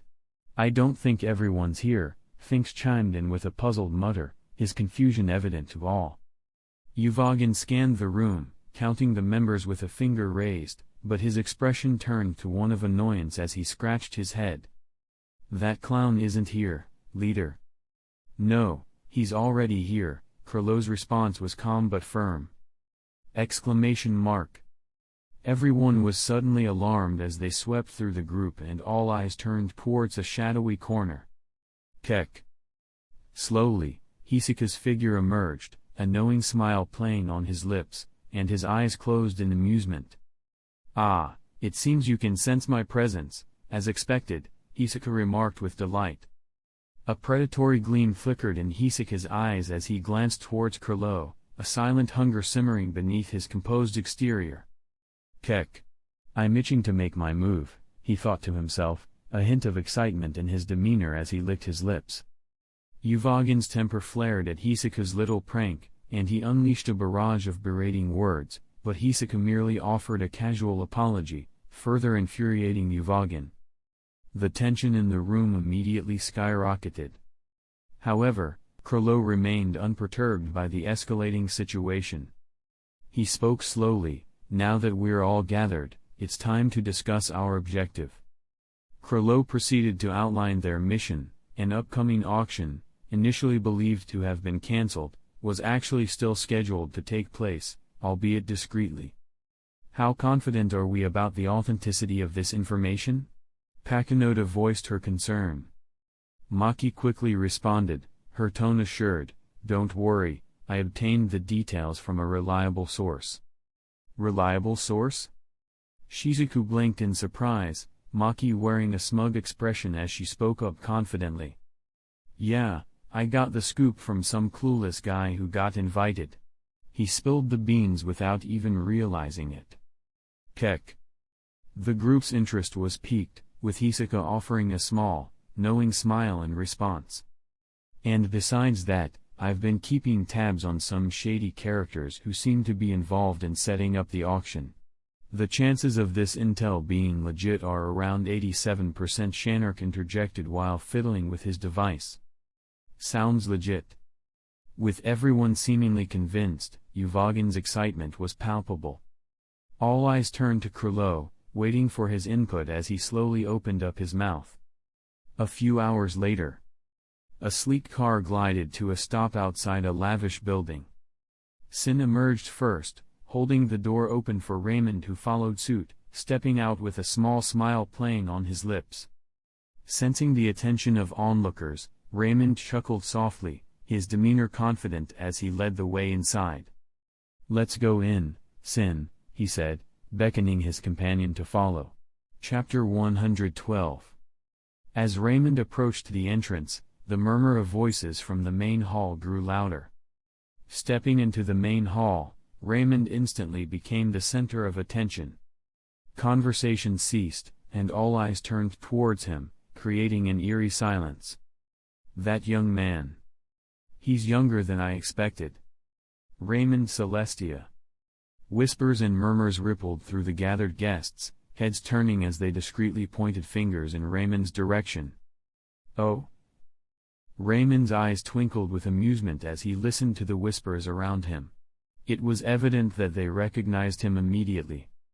"It looks like I've become famous overnight," he chuckled softly, observing the guests with intrigue.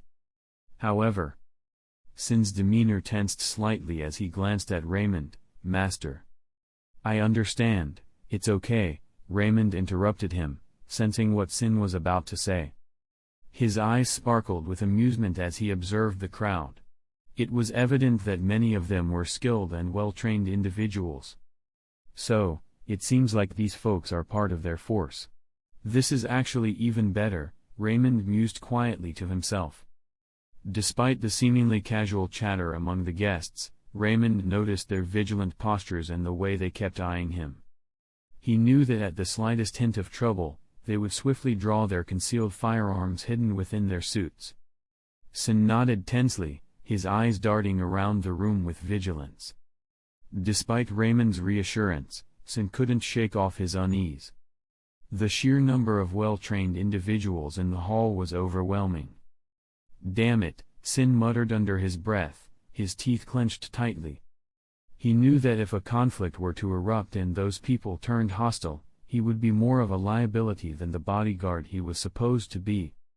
"Ah, Mr. Celestia, you finally arrived." A voice cut through the tension in the room, prompting Sin to turn his attention to a man and woman making their way towards them. "I'm Max Ritz, representing the Giovanni Familia," the man introduced himself with a slight bow. "I've heard of your remarkable achievements at such a young age. I must say, I'm quite the admirer. It's an honor to meet a legend." "I'm Katrina Bianchi, representing the Romano Familia." "Pleasure to meet you," Katrina introduced herself, also offering a slight bow. "Mr. Ritz, Ms. Bianchi, delightful to make your acquaintance," Raymond responded with a warm smile, nodding in acknowledgement of their introductions. Glancing around the room, Raymond's smile widened even further. "I've heard nothing but wonderful things about this event. I'm eagerly anticipating the treasures up for bidding." "Ah, of course," Max replied while ignoring the clear hint of sarcasm in Raymond's tone. He gestured for Raymond to follow him, offering, "Shall we show you to your seat, Mr. Celestia?" "Sure, how convenient," Raymond responded with a smile.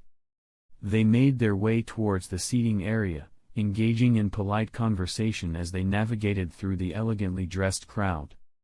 "Mr. Giovanni and Mr. Romano couldn't attend the auction?" Raymond inquired, scanning the room for the missing 10 dons who were expected to be present. Max appeared slightly flustered at the question, offering a wry smile. "Yes, there seemed to be an urgent business matter that required their immediate attention for decision-making." "Oh? That's truly unfortunate. It would have been an honor to meet them all here," Raymond replied, his smile not quite matching his tone. Max and Katrina exchanged uneasy glances, sensing a potential double meaning behind Raymond's words. They couldn't help but feel tense in response. Sin observed the exchange with a cold gaze, fully aware that Max and Katrina were their enemies. "Ah, then I shall not take your precious time no more. Please enjoy the auction. I shall bring you the list of the items soon, please give me a moment." After some brief small talk, both Max and Katrina excused themselves, informing Raymond that the auction was about to commence. Raymond watched their departure, noticing a sense of urgency in their elegant strides. "Poor souls," he muttered under his breath. "They came here thinking they could escape. Only to realize, there's no way out," he continued, his attention shifting towards the podium where a slightly shorter man with dark hair and a towering figure made their way to the center. "It's about time, Sin," Raymond spoke. "Understood." Sin nodded as he channeled his nen over to his hand, ready to use his ability at any moment. Meanwhile, at the podium, Phaeton's cold gaze swept over the crowd before he spoke in a chilling tone, "Welcome, ladies and gentlemen. Let us do without formal greeting." The atmosphere in the room was charged with excitement, but it quickly turned to a shock as Franklin abruptly pointed both hands towards them, as the edges of his fingers popping open. Phaeton's words rang out ominously. "You all die now. Shit. Get down, everyone." The moment Phaeton's voice echoed, a barrage of gunfire erupted, targeting the unsuspecting crowd. Rat-tat-tat-tat. Panic swept through the room like wildfire, screams piercing the air as people fell under the onslaught of bullets. Damn it! The curse was drowned out by the deafening noise as bodies crumpled to the floor, staining the polished tiles with crimson. Take cover, now! The urgent shout was barely audible over the pandemonium as the once celebratory atmosphere dissolved into a nightmare of bloodshed and fear. Gunfire rattled the room, mingling with the anguished cries of the wounded, painting a grim tableau of terror and carnage. They seemed to be well prepared for some reason. Amid the chaos, Phaeton noticed that most of these individuals were quick in action. Seeing Franklin's attack easily killed them made Phaeton shook his head. They're just a small fry, huh? Seems like there's nothing exciting. His attention, however, was quickly drawn to two figures who stood out amidst the turmoil. Despite the danger, a man remained seated calmly, showing no sign of panic or alarm. And someone who seemed to be his bodyguard stood in front of him as he put his hand up as the bullet seemingly bouncing off an invisible barrier, shielding himself and the men he served from Franklin's deadly rain of bullets. Seeing this made Phaeton frown even deeper as if he was annoyed. However, in reality, he was feeling excited. Still, his surprise didn't end here. Hike! His attention shifted to Katrina, who clung to his feet in terror. She looked around at the horrifying scene, filled with corpses and flowing blood, her face drained of color. That's cute. Raymond chuckled at her reaction. Katrina shuddered as she met Raymond's gaze, feeling a chill run down her spine at the intensity of his stare and the danger lurking behind his smile. Excuse me? It's kinda cute that you seek refuge in your enemy's lap so shamelessly, he slowly spoke as he casually helped Katrina stand up with both hands, surprising her as her cheeks flushed in embarrassment. She couldn't help but feel her chest racing as she looked into those crimson eyes and at the strikingly handsome face before her. Mr. Celestia? However. Still, you have to die though. Pardon? Katrina blinked in confusion at Raymond's words, but suddenly felt a push, widening her eyes in shock as she exclaimed, Huh? Amidst the chaos, one of the bullets found its way toward her as she was now outside of Sin's protective shield. Her head was hit, blood splattering onto Raymond's face and suit. After a while, the rain of bullets ceased, leaving Sin breathing heavily. Raymond rose from his seat and patted him on the shoulder. Good job. Thank you, Master. Now, why don't we talk about why you guys are coming for me now? Raymond turned slowly toward the Phantom Troop members who were approaching him with a chuckle. Chapter 113. Sin gazed at Katrina's lifeless body, shaking his head. If she weren't our enemy, Master probably would have spared her. He understood Raymond was a principled man who wouldn't take lives needlessly. Yet, Sin also knew that being merciful to one's enemies often meant being cruel to oneself. However, now wasn't the time to dwell on such thoughts.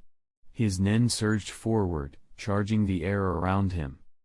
Closing the distance with Raymond, Sin glanced at the Phantom Troop, who had finished dispatching the remaining guests beside them. Franklin strode beside Phaeton, looking at the odd scene before him with interest.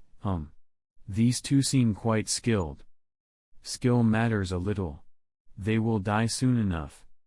Phaeton seemed to silently agree with Franklin despite saying that as he glared at Raymond. He turned to Shizuki as he continued, Shizuku, handle the cleanup. The rest is all yours. Franklin added with his arms crossed.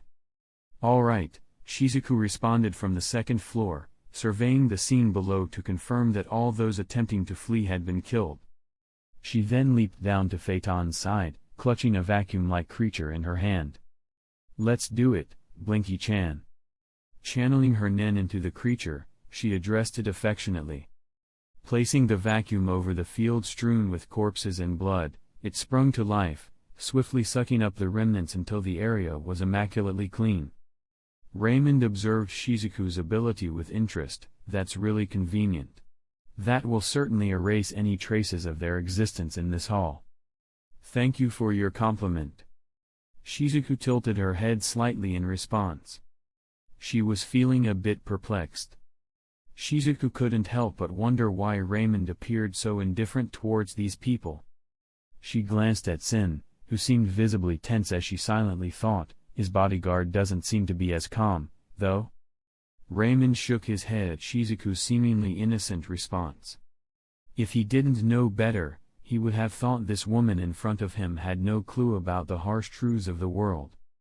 Glancing around at the security cameras, he continued, I assume you guys also tampered with the security cameras as well, right? Exclamation mark. Everyone was taken aback by Raymond's words, their eyes widening slightly in surprise. It was on point. Shanark was indeed handling the security cameras from the outside, along with the rest of their members who had come to rob the auction. I'll kill this guy, Phaeton declared, channeling his nen throughout his entire body. He recognized that anyone capable of immediately seeing through their plan must be a dangerous individual. The atmosphere grew heavier, and Sin felt the weight of the pressure, realizing that the individuals before him were not your average criminals. You stay here and rest a little, Raymond ordered, walking past Sin, who widened his eyes in surprise at the instructions. But, Master. You heard what I said, Raymond interjected, silencing Sin's attempt to argue. I don't know if you're an idiot or what, but... Phaeton's eyebrows furrowed at Raymond's nonchalant demeanor, feeling offended by it. In a swift blur, he appeared at Raymond's side in the blink of an eye. His voice trailed off, go fuck yours. Before he could complete his sentence, Phaeton widened his eyes while swinging his hand toward Raymond's neck.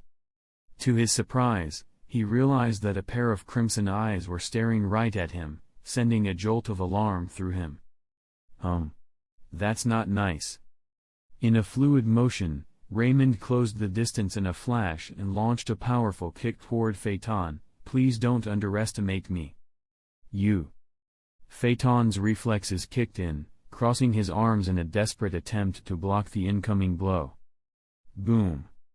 But the force of Raymond's kick was overwhelming, sending him hurtling down the hall with a thunderous impact that left a gaping crater in the wall with dust covering it. Huh? Did Phaeton just get pushed back? Franklin and Shizuku exchanged stunned glances, disbelief written across their faces. Motherfucker. A roar echoed from the crater as Phaeton emerged, dust swirling around him as he rose to his feet. Phaeton's eyes blazed with fury as he reached into his baggy clothes, retrieving a concealed umbrella. Franklin and Shizuku watched in surprise, uncertainty clouding their expressions. Phaeton's move to reveal his concealed weapon was unexpected. While he might not have been the strongest physically in their group, his overall strength was definitely among the best. So, seeing him take out the concealed weapon was a shock to them. He took out his concealed weapon. Franklin then looked at Raymond in a new light, knowing Phaeton was quite sharp at assessing his opponents. And both Franklin and Shizuku knew that Phaeton's decision to bring out his weapon indicated that he perceived Raymond as a genuine threat. Oh? Raymond looked at the umbrella with interest, his lips curling up in a smirk. Now. Phaeton's voice cut through the air as he swiftly moved across the ground, appearing right in front of Raymond with his killing intent bursting out. Raymond was preparing to jump back to create a distance, but faltered as Phaeton opened his umbrella. His senses heightened as he caught sight of the sinister skull adorning the umbrella's surface, blocking his view. Instinct warned him of imminent danger. And as he expected. Bang! The umbrella's tip surged forward with unexpected velocity, resembling a bullet in its trajectory. It can shoot a bullet? Reacting swiftly to avoid the umbrella's attack, Raymond immediately leaned to the left as he narrowly evaded the deadly projectile. However, as Raymond shifted his position, the umbrella dropped to the ground, and Phaeton vanished from sight. I've got you now, you bastard. But just as Raymond braced himself, he heard a voice from his blind spot. Suddenly, With a sharp wind slicing through the air, Phaeton materialized on his left side, wielding a short sword. Phaeton's lips curled up slightly as his anger began to dissipate. However, clang! Instead of the expected sound of metal slicing through flesh, there was a resounding clang as Phaeton's sword clashed against a kitchen knife held firmly by Raymond. You! Well, to think you hid a sword in that umbrella of yours, Raymond remarked, eyeing the sword in Phaeton's hand that has an umbrella handle. He was impressed by the cleverly concealed weapon within the umbrella's shaft. That's interesting.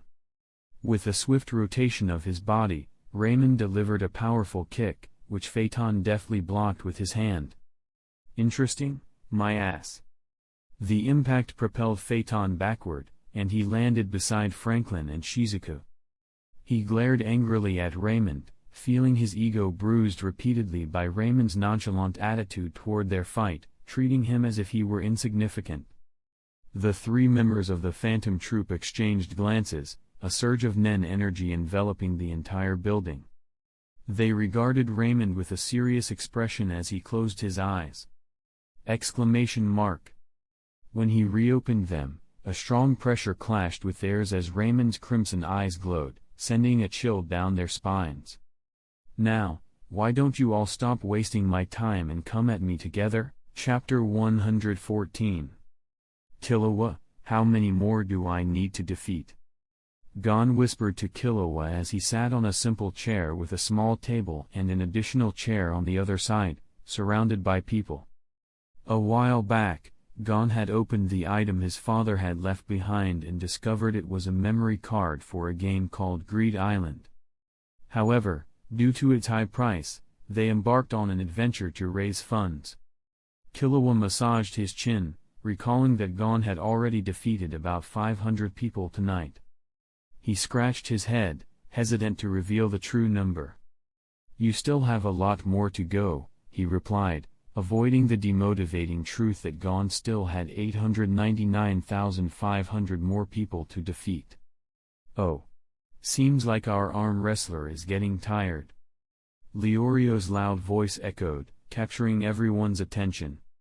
Killua watched the spectacle in amazement, shaking his head at Leorio's boundless energy. Leorio is quite energetic as ever. Damn, should we stop here? But Leorio hesitated, surveying the crowd and contemplating his decision. He sighed heavily, but his expression soon brightened. Considering that everyone seems to want to give it a try, we're going to prolong our session tonight. Hearing those words, both Killua and Gon exchanged a wry smile. However, the crowd's reaction was different. Whoa! Let's go! Such a kind-hearted host.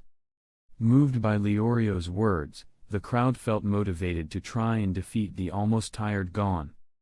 Back in the eerily quiet auction hall, just beyond the rooftop's edge, Shannon tapped away at a device resembling a phone, his brow furrowed in concentration. They're taking quite a while. Do you think they ran into a problem? Finks asked, turning to Shannon. That's impossible. These folks shouldn't pose much of a threat. Nobunaga shook his head, disagreeing with Finks. Ha ha ha, should we join in? My hands are itching for a fight. Uvogin boomed, his arms folded as he swaggered toward the group. Meanwhile, a furrow appeared on Maki's brow as thoughts of Raymond invaded her mind. I should have told them about him, she silently thought before turning to the others. Let's get in and see. Her words were clearly a surprise for everyone since it was unlike her to show such interest. Their expressions ranged from confusion to disbelief. Huh? Maki, did you just say that? Nobunaga's pupils went in opposite directions, indicating his confusion.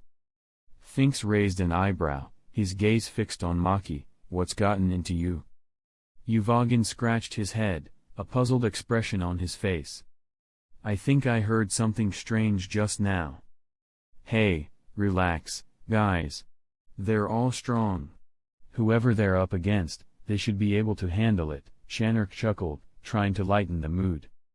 Maki brushed off their stares, her mind wrestling with conflicting emotions. But then, Boom! A loud reverberating crash echoed through the building, causing them all to suddenly look at each other before their figures flickered as they decided to check what was happening inside. "Don't get too cocky, you fucker." Phaeton's growl rippled through the tense atmosphere, but deep down, Raymond's glowing crimson eyes sent shivers down his spine. "He's right. We can't linger here any longer," Franklin interjected, his tone decisive. Shizuku brandished her vacuum-like device, ready for battle. Phaeton clicked his tongue in annoyance. However, he recognized the need to expedite their plans despite his irritation. They couldn't afford to be sidetracked any further. "Since you guys won't attack me, let me do it for you," Raymond calmly stated while gripping his kitchen knife tightly. He abandoned defense for offense and took everyone by surprise. Exclamation mark. Raymond appeared among them, catching them off guard. Phaeton reacted swiftly, swinging his sword at Raymond. But Raymond was equally quick, blocking Phaeton's strike with his knife. Clang. The clash produced a metallic sound. During the clash, Shizuku suddenly appeared, slamming her weapon down on him in an attempt to crush his head with her vacuum-like creature. With a lightning-fast reaction, Raymond was able to dodge Shizuku's attack by sidestepping toward Franklin. He narrowly avoided the force of Shizuku's weapon as it crashed into the ground. Boom! The impact shook the area, creating a deep pit that destroyed Raymond's footing. "Nice job, Shizuku!" Franklin exclaimed, taking advantage of the moment as he swung his arm toward Raymond's face with a smile. "Die!" Not just that, Phaeton also appeared right in his blind spot as he swung his sword to attack Raymond. They had to ensure they killed him this time. However, exclamation mark. Raymond's smirk sent chill down through them all. In his point of view, time seemed to slow for him as he made a rotation midair as he used Franklin's fist as a foothold. Huh? With lightning speed, he lunged towards Phaeton, who widened his eyes in disbelief. Raymond's kitchen knife deftly redirected Phaeton's sword toward Shizuku. Realizing Raymond's intention, Phaeton cursed, "Shit. Shizuku, dodge." In a heartbeat, it was over. Poochie. Three of them couldn't react in time as a sickening sound filled the air, followed by the splatter of blood across the floor. An arm fell to the ground with a heavy thud, a grim testament to Raymond's swift and precise counterattack. Eh? Shizuku couldn't believe what was happening. What in the world? She blinked in confusion, staring at her arm lying on the floor beside her vacuum-like creature, which slowly dissipated into nothingness. Everything happened so fast that she couldn't even react to Phaeton's sword cutting her arm. Exclamation mark. A sharp, searing pain shot through her arm, causing her to furrow her eyebrows as she grappled with the agony coursing through her body. She couldn't even react to the pain in time. Both Franklin and Phaeton appeared at Shizuku's side, eyeing Raymond warily. Franklin looked at Shizuku, who didn't show much reaction besides a frown, and asked, "Are you all right?" "It's okay," she replied, stopping her arm from bleeding by tightening the muscles surrounding it, all while conjuring another vacuum-like creature in her left arm. Shizuku glanced at Raymond silently, tensing up her body. Phaeton completely stopped his taunting and just simply gazed at Raymond in silence. Though Phaeton didn't say anything, Franklin seemed to understand him, speaking seriously, "It seems like we actually have to put our lives on the line this time." However, to their astonishment, Raymond calmly sheathed his kitchen knife, seemingly ending the confrontation. "Looks like the party's over," he remarked with a nonchalant shrug. "Huh? What?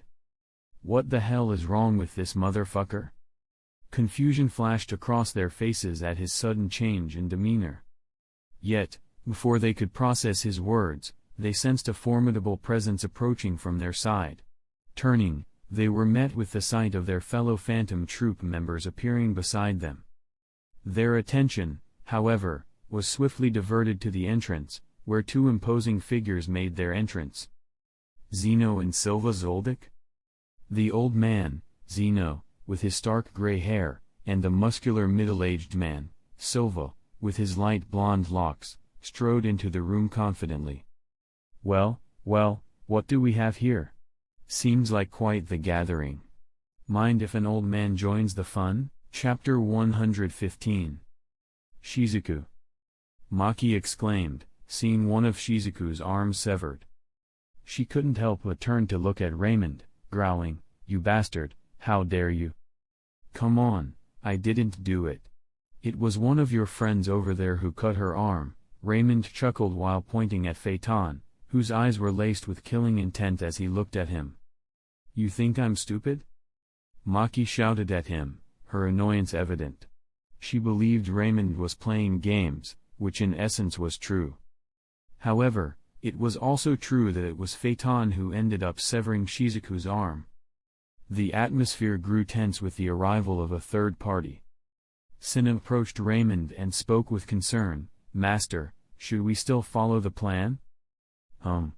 Let's see," Raymond responded lightly, silently observing the situation. On the Phantom Troop's side, Nobunaga glanced at Raymond before redirecting his attention to the additional guests from the Zoldyck family. He asked, "Shit, things are getting complicated. What do we do now?" "Kiki, of course, we should prepare for a fight, right?" Uvogin chuckled excitedly, his gaze fixed on Silva Zoldyck. His blood boiled with anticipation. He felt that Silva was his type of person and he immediately yearned for a battle with him. Phaeton remained silent, his frown deepening as he observed the situation, which had deviated from their plan. "I wasn't expecting to meet you both so soon." Raymond's voice interrupted the tense moment as he addressed both Zeno and Silva. "It's not like we planned this, Celestia," Silva answered, shaking his head. Zeno glanced at both Raymond and the Phantom Troop, commenting, "Phantom Troop, huh? Seems like you've got quite the opponents this time." "Things happen, you know," Raymond chuckled as if it were a trivial matter. However, their casual banter put the Phantom Troop on edge. They noticed the familiarity between Raymond and these two Zoldycks, causing them to tense their muscles. "Things are truly out of hand this time," Shanark silently thought as he observed the scene quietly. Turning his gaze towards Zeno and Silva, he mused, "Those two assassins are not easy opponents. We might have to put our lives on the line here." Arriving at the scene somewhat late, Shanark was unaware that Raymond had already fought against his fellow troop members in a 3v1 encounter. Despite this, as he beheld Shizuku's severed arm, he couldn't help but take Raymond seriously. If he could injure Shizuku this badly, he shouldn't be an easy opponent either. Shanark pondered silently as he reached for his phone, intending to contact their leader about the current situation. He muttered to himself, "Do we really have to fight it out here?" Raymond's gaze lingered on the Phantom Troop members before turning to Zeno and Silva. "Still, why are you guys here?" "For a job," Silva replied. "A job? Oh, that's great to hear. It seems like I won't have to fight these people on my own anymore." Raymond nodded satisfactorily at the answers as he shifted his attention to the Phantom Troop, who began to draw their weapons. "However, no, seems like you're misunderstanding us," Silva stated firmly. He shook his head, and a surge of nen enveloped his whole being, exerting immense pressure on the people in the hall. Exclamation mark. Their expressions turned serious as they felt the weight of his power. Zeno mirrored Silva's actions, intensifying the pressure across the hall. "Our job is to assassinate you, Raymond Celestia," Zeno declared. "Pardon?" Raymond blinked in confusion, taken aback by the sudden revelation. However, Silva's figure suddenly vanished before reappearing in front of him. Exclamation mark. Raymond widened his eyes in surprise as he tried to block the incoming punch with crossed arms. Bam!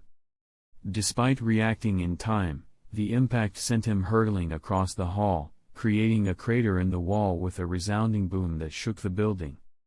Master! Sin exclaimed, his face twisting with anger as he blurred across the floor, ready to attack Silva. You should have looked around better, little one. But just as he swung his foot at Silva, Zeno materialized behind him. Sin quickly crossed his arms to shield himself from Zeno's attack. Still, Zeno's strike landed, sending Sin crashing out of the building. Crackle! Crackle! The sound of shattering glass echoed through the hall. Zeno glanced at Sin's figure flying away and shook his head. Besides, it's not your place to interrupt adult fights. Ugh, that kinda stung. Raymond's voice echoed as he emerged from the debris of the crater, brushing dust off his shoulder. His crimson eyes gleamed as he turned towards Zeno and Silva, a smirk playing on his lips. Looks like I just need to go with the flow, huh? Exclamation mark. Before Zeno and Silva could react, Raymond appeared above Silva in a flash, swinging his feet towards Silva's head. Reacting swiftly, Silva leaped back to evade the attack, recognizing the potent aura of Nen emanating from Raymond's feet. Blocking it head-on would be disastrous. Boom! The force of Raymond's kick created a deafening blast, opening a crater beneath them and shaking the entire building to its core. Shit, he's actually this strong? I thought he was some random guy. Who the hell is that guy? The Phantom Troop members stared in disbelief at the aftermath of a single kick, quickly retreating to avoid getting caught up in the impact of the attack. Shanark's eyes widened as he pieced together the extent of Raymond's power.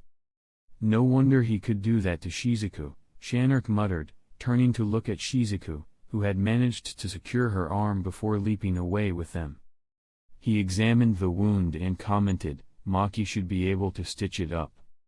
Let's leave them to complete their own business. We'll continue the plan, Shanark shouted, prompting everyone to nod in agreement. Huh? Why? Uvogin couldn't help but frown. He was itching to join the fight after witnessing the strength of these people in front of him. They're going to destroy the building at this rate. However, Maki chimed in while observing the ongoing fight. Zeno and Silva launched a counterattack, teaming up against Raymond. Their fierce clash reverberated throughout the entire building, each blow causing further destruction. Maki watched with a frown as the building trembled under the force of their battle. She knew that if the fight persisted, the structure would collapse entirely. After carefully considering all of those points, Maki added, I agree with Shanark, our plan is to disappear quietly right after. We can use them as a distraction. Whatever, then. Uvogin clicked his tongue in annoyance despite wanting to fight them. Following the plan while it was ongoing was a priority for him, so he could only follow the instructions as their figures disappeared. They were heading for the vault. Chapter 116. Blasting through the corridors toward the vault, the Phantom Troop immediately headed to open it up. However, it's empty? Uvogin exclaimed, his voice echoing off the walls. The rest of the group crowded around, disappointment written on their faces. This is a letdown, Franklin remarked as he shot a glance at Shanark. Now what? Shanark furrowed his brow, deep in thought. Ideally, we track down where they move the goods, but... Ark. Please, please. No. Shanark's contemplation was cut short by a desperate cry that echoed through the room. He whirled around to see Phaeton dragging a man in a black suit toward them. The man seemed to be one of the auction staff. Phaeton dumped him in the middle of the group and said, found him cowering in the corner. He must know what's going on, right? The man's face contorted in terror as he glanced at each person before him. A warmth spread down his legs as fear overwhelmed him. Meanwhile, in the hall, Silva regarded Raymond with a furrowed brow, surprised to see him standing firm after his powerful blow. He can take my punch now. Recalling their previous encounter, Silva remembered how Raymond's hand had trembled despite his stoic demeanor. He knew his punch had hurt him then. However, this time, There was no sign of discomfort from Raymond as Silva observed the gaping hole created by Raymond's kick. His eyes widened slightly as he considered, has he increased his Nen output? He distinctly remembered Raymond's efficient way of concentrating just enough Nen in his attacks and mostly dodging to defense. With Raymond's approach, Silva was confident that he could usually inflict some damage on his opponents given his superior raw strength. But now, the lack of reaction to Silva's attack suggested something different. He's changed, Silva concluded, his mind racing with questions. He uses his Nen a bit more extravagantly now. What had transpired during their time apart? Could Raymond have significantly increased his Nen capacity in such a short time? But such a thing was impossible. However, Silva immediately shook his head, dismissing these thoughts as futile. Dwelling on the impossibility of Raymond's sudden power surge would not help him in the current situation. Taking a deep breath, he refocused his attention on Raymond. Without hesitation, Silva's form blurred as he vanished from sight. Raymond swiftly evaded Silva's kick, but his relief was short-lived as he sensed Zeno closing in from behind. "Do you guys have no shame? To think you'd gain up on me?" With a click of his tongue, Raymond sidestepped and leaped back, creating distance between them. "What are you talking about?" Yet, Zeno's smirk hinted that he had anticipated Raymond's move as he continued, "We're Zoldyck. Raymond Celestia." Zeno channeled his Nen into his palm as a surge of energy gathered, igniting in a powerful blast aimed at Raymond. Exclamation mark. As Zeno unleashed the full force of his aura blast, the ground shattered beneath him. The energy surged forward, hurtling towards Raymond with devastating force, shattering everything in its path. "Shit, that sure is gonna hurt." Raymond's mind raced as he sought a way to evade the impending attack. With swift reflexes, he drew his trusty kitchen knife and hurled it towards Zeno's palm, where the energy was concentrated. Exclamation mark. Zeno's eyes widened in shock as the knife pierced through the aura blast, disrupting its trajectory right in the middle. The aura swirled around the knife, creating a gap in the deadly onslaught. Seizing the opportunity, Raymond darted away, narrowly escaping the destructive force unscathed. "He's a smart one, huh?" Zeno couldn't help but marvel at Raymond's quick thinking and agility. With a swift motion, he slapped the knife away, the sound of impact echoing through the hall as it collided with the ground, creating yet another crater amidst the countless others that dotted the battleground. "He sure lives up to his reputation. He's actually so skillful." Raymond couldn't help but be impressed by Zeno's swift and precise movements, even in the midst of battle. But there was no time to dwell on admiration. As Silva's figure loomed overhead, Raymond's mind raced with possibilities. "Now, what should I do about this?" Silva's palms crackled with energy, each orb pulsing with power. "You can't stop this like you did before, Celestia," he taunted, unleashing the orbs towards Raymond with a booming laugh. "Haha, you're right." Raymond chuckled in response. "But you know what, I'll just dodge." With lightning reflexes, he leaped away just as the orbs made contact with the ground. Boom! A deafening explosion followed, tearing through the building and leaving a gaping hole in its wake. After the explosion, only the front half of the building remained standing, the back half utterly destroyed by their fierce battle. Raymond recalled Silva was able to survive his own attack a while back during their last fight. Incredible, he survived that explosion back then. As he watched the destruction unfold, Raymond felt a surge of adrenaline coursing through his veins. Despite the danger, he couldn't help but feel a thrill of excitement, his smirk widening as sweat trickled down his forehead. "Keck!" Exclamation mark. However, Raymond's attention was abruptly diverted by a chilling laugh, causing his eyes to widen in alarm. "This isn't the time to marvel at your opponent's moves, youngster." Zeno's laughter echoed through the chaos. Raymond swiftly turned to the side, only to be met with a terrifying sight. A massive Chinese dragon constructed of purple aura crackling with lightning as it roared toward him. Caught midair, he had no means of evasion. "Damn, this is gonna hurt," he muttered, kicking the air to propel his body in the same direction as the oncoming dragon. Simultaneously, he gathered his nen, enveloping his body in a protective aura just before the attack made contact.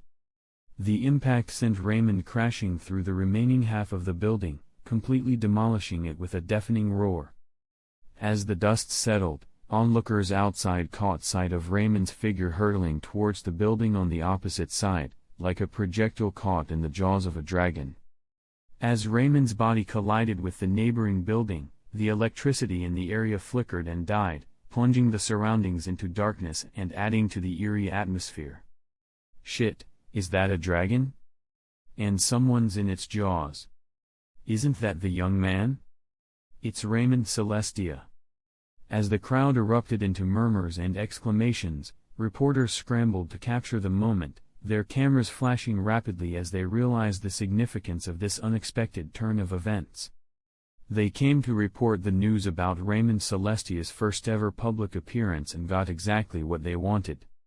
Their hearts pounded with excitement as they realized this was the moment they had been waiting for, the chance to break the biggest story of their careers. Chapter 117.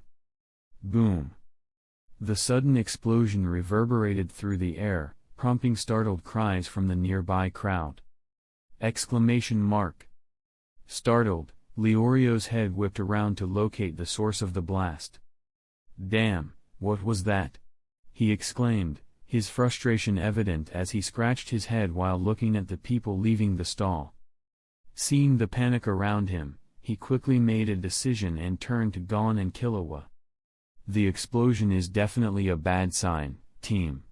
Looks like we'll have to call it a day," he said, motioning for them to leave. But when he looked around for his companions, they were nowhere to be found. Since when? Leorio was about to drag them out of this place since he was worried they would get caught up in something they should not. "Are they gone already? Wait, what the heck?" As he scanned the surroundings for any trace of the troublemakers, he couldn't help but widen his eyes in shock as he watched Gon and Killua dash off toward the source of the explosion, ignoring all caution. "Hey, wake up!" he yelled after them, his voice tinged with exasperation. "What's up with them, chasing after the explosion? Are they crazy?" With a heavy sigh, he followed after them, his mind filled with worry and annoyance at their reckless decision-making. After a while, both Gon and Killua stopped as they saw half the back of a building suddenly blasted off as it created another resounding explosion which made them widen their eyes in shock. "Killua, I think there was a fight going on." Gon couldn't help but mutter out loud as the people on the street were frozen, with some running away like scared children. Killua nodded in response. "Yeah, I could feel the pressure." "Nen user." Both of them looked at each other as they exclaimed. Huff. Huff. Leorio arrived at the scene shortly after, panting heavily as he chased after Gon and Killua. He bent forward slightly, trying to catch his breath, annoyance evident in his voice as he addressed them. "You brats, what the hell are you thinking?" Roar. But before Gon and Killua could respond, a deafening roar shook the air, accompanied by the sound of shattering glass.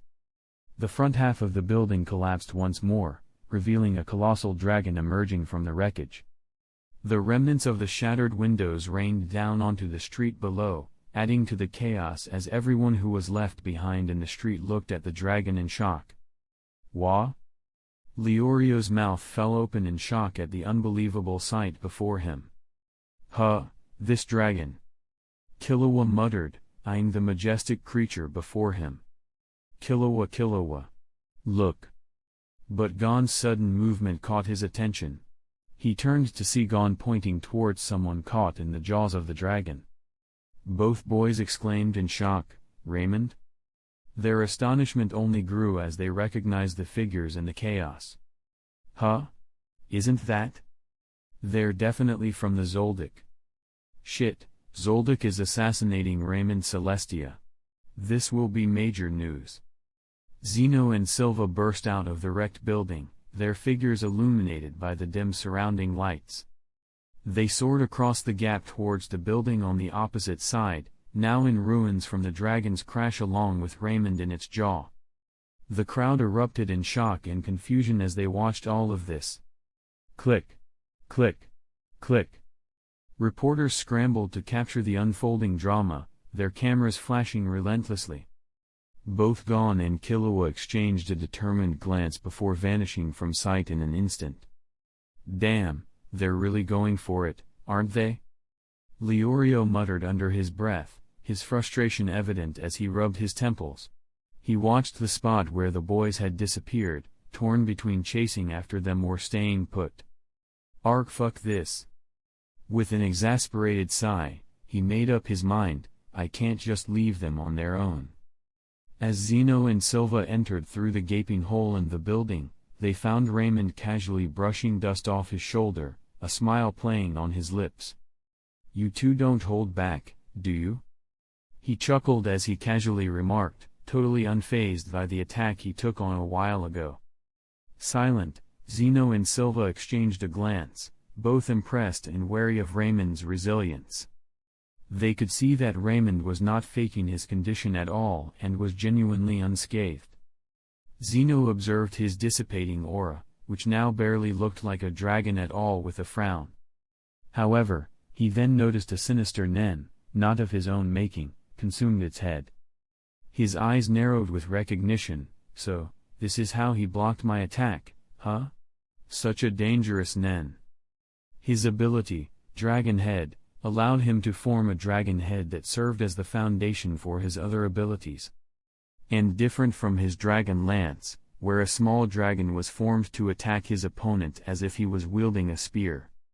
The ability he just used was Swallowing Dragon, which would swallow his opponent whole and shred them to pieces. However, Zeno was both amazed and taken aback that Raymond remained unscathed. Though he could see that Raymond's hand seemed to tremble slightly from the impact, indicating that it had indeed caused him some discomfort. Still, Zeno considered his attack to be like a mere tickle to the seemingly nonsensical fellow in front of him, shaking his head with a sigh. Seems like I was underestimating this young fellow by a large margin, huh?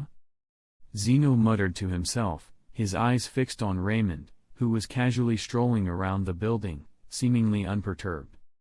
He observed Raymond preparing 2 chairs with a table in the middle, a gesture that seemed incongruous with the tense atmosphere of the situation. In their last encounter, Zeno had recognized Raymond's strength. However, he hadn't felt afraid of him then. His cooperation was mainly because he wanted to prevent a large-scale battle since Raymond's men had surrounded their family estate. But now, as Zeno watched Raymond's calm demeanor, a slight tinge of fear crept into his heart. It was a mix of emotions, as his blood also boiled with the excitement of facing Raymond, a sensation he had long forgotten due to rarely taking on jobs to assassinate someone as formidable. Shaking away his thoughts, Zeno turned to Raymond and opened his mouth to speak. Well, you did say not to hold back our punches, didn't you? Zeno's tone was casual, as if he hadn't just attempted to kill Raymond moments ago. Fair enough. Raymond shook his head in response, acknowledging Zeno's statement. So, Raymond Celestia, care to tell us why you requested that we accept this commission? Silva joined the conversation with his arms crossed over his chest. His gaze swept across the scene, noting the commotion they had stirred up. Chapter 118. The atmosphere fell into silence as Silva posed his question. Ha ha ha, please, just call me Raymond. Raymond chuckled. He was completely unfazed as he then casually retrieved a chessboard and laid it out on the table. He flashed them a smile as he said, I found a chessboard here. Who wants to play a game? I'll play with you. Zeno sighed and decided to take him up on the offer. He then made his way to the chairs and sat down. Despite his outward calm, his mind buzzed with anticipation. Beating Raymond would indirectly mean surpassing Chairman Netero, which intrigued him. As Zeno contemplated the potential outcome of the match, Raymond turned to Silva with a request. Could you please destroy some of the buildings around us and make it sound like we're still fighting? Silva watched silently as Raymond, taking the white pieces, engaged in a casual game of chess with his father. Meanwhile, he strode over to a nearby wall and delivered a powerful punch. Boom! The impact shattered the wall, sending debris flying and causing the entire building to tremble with the force. As the chess game progressed, Raymond maintained his confident smile while Zeno observed him closely. Finally, Zeno broke the silence. So, care to explain what's going on? Let me think of how to explain this. Raymond appeared to ponder for a moment before responding with a smirk. Well, let's just say I need to put on a show. Zeno fell silent as he decided to focus on the chess game instead. He moved his pawn forward, deep in thought. However, Raymond truly meant what he said, as he indeed needed to do this in order for his plan to start. Forget about it, then, Silva muttered, acknowledging that Raymond likely wouldn't offer much explanation for his actions. As he walked to the other side, he posed another question. Then, how do you plan to nullify the contract? You mentioned killing the one who hired us, didn't you? Raymond looked puzzled at the inquiry. I didn't say that, though. Silva abruptly halted his punch midair, his expression turning serious as he turned to face Raymond. He felt as if he might have misheard, staring intently at Raymond for clarification. What did you say again? Silva's voice cut through the tension. I said I'm not going to kill the commissioner. Boom. Once more, the building quaked as Silva's fist shattered through it. His expression darkened. It's against our code of conduct to nullify a contract after we've accepted it. If you can't kill them, then we've got no other choice but to kill you. Kuaha. Raymond's sudden burst of laughter irked both Zeno and Silva, their brows furrowing in displeasure. As Raymond stifled his laughter, he confidently moved his king forward, positioning it in front of his pawn. Zeno's confusion deepened. What the hell is this formation? Formation? Raymond shook his head, a smirk playing on his lips. In warfare, there's no standard form. It's all about deception. And it just happened that placing his king as bait was a tactic Raymond favored, and he chuckled as he waited for Zeno's next move. Still, you don't need to worry about it. Although it's true that I'm not planning to kill them, but who said someone else wouldn't kill them? Raymond chuckled, meeting Silva's intense gaze with his own. As Silva locked eyes with Raymond's intense crimson gaze, a surge of excitement coursed through his veins, igniting his desire to take down this formidable opponent right away. However, the gravity of Raymond's words quickly sobered him. Whatever, we can just fig. Silva began, but Raymond's interruption halted him mid-sentence. At worst, I just need to kill you both if they're still alive anyway. No big deal. Raymond's words pierced through the tense atmosphere, plunging into chilling silence. Silva and Zeno stared at Raymond, taken aback by his nonchalant demeanor. However, seeing Raymond's smirk made them realize he was serious, and suddenly, all three of them burst into laughter, the tension dissipating momentarily. Ha ha ha. You've got some nerve. Their chuckles echoed in the dimly lit ruins as their laughter gradually subsided. Tap. Tap. Tap. However, the silence was interrupted by the sound of approaching footsteps. They turned to see Sin slowly making his way toward Raymond, his gaze filled with displeasure. Zeno chuckled softly as he focused back on the chessboard.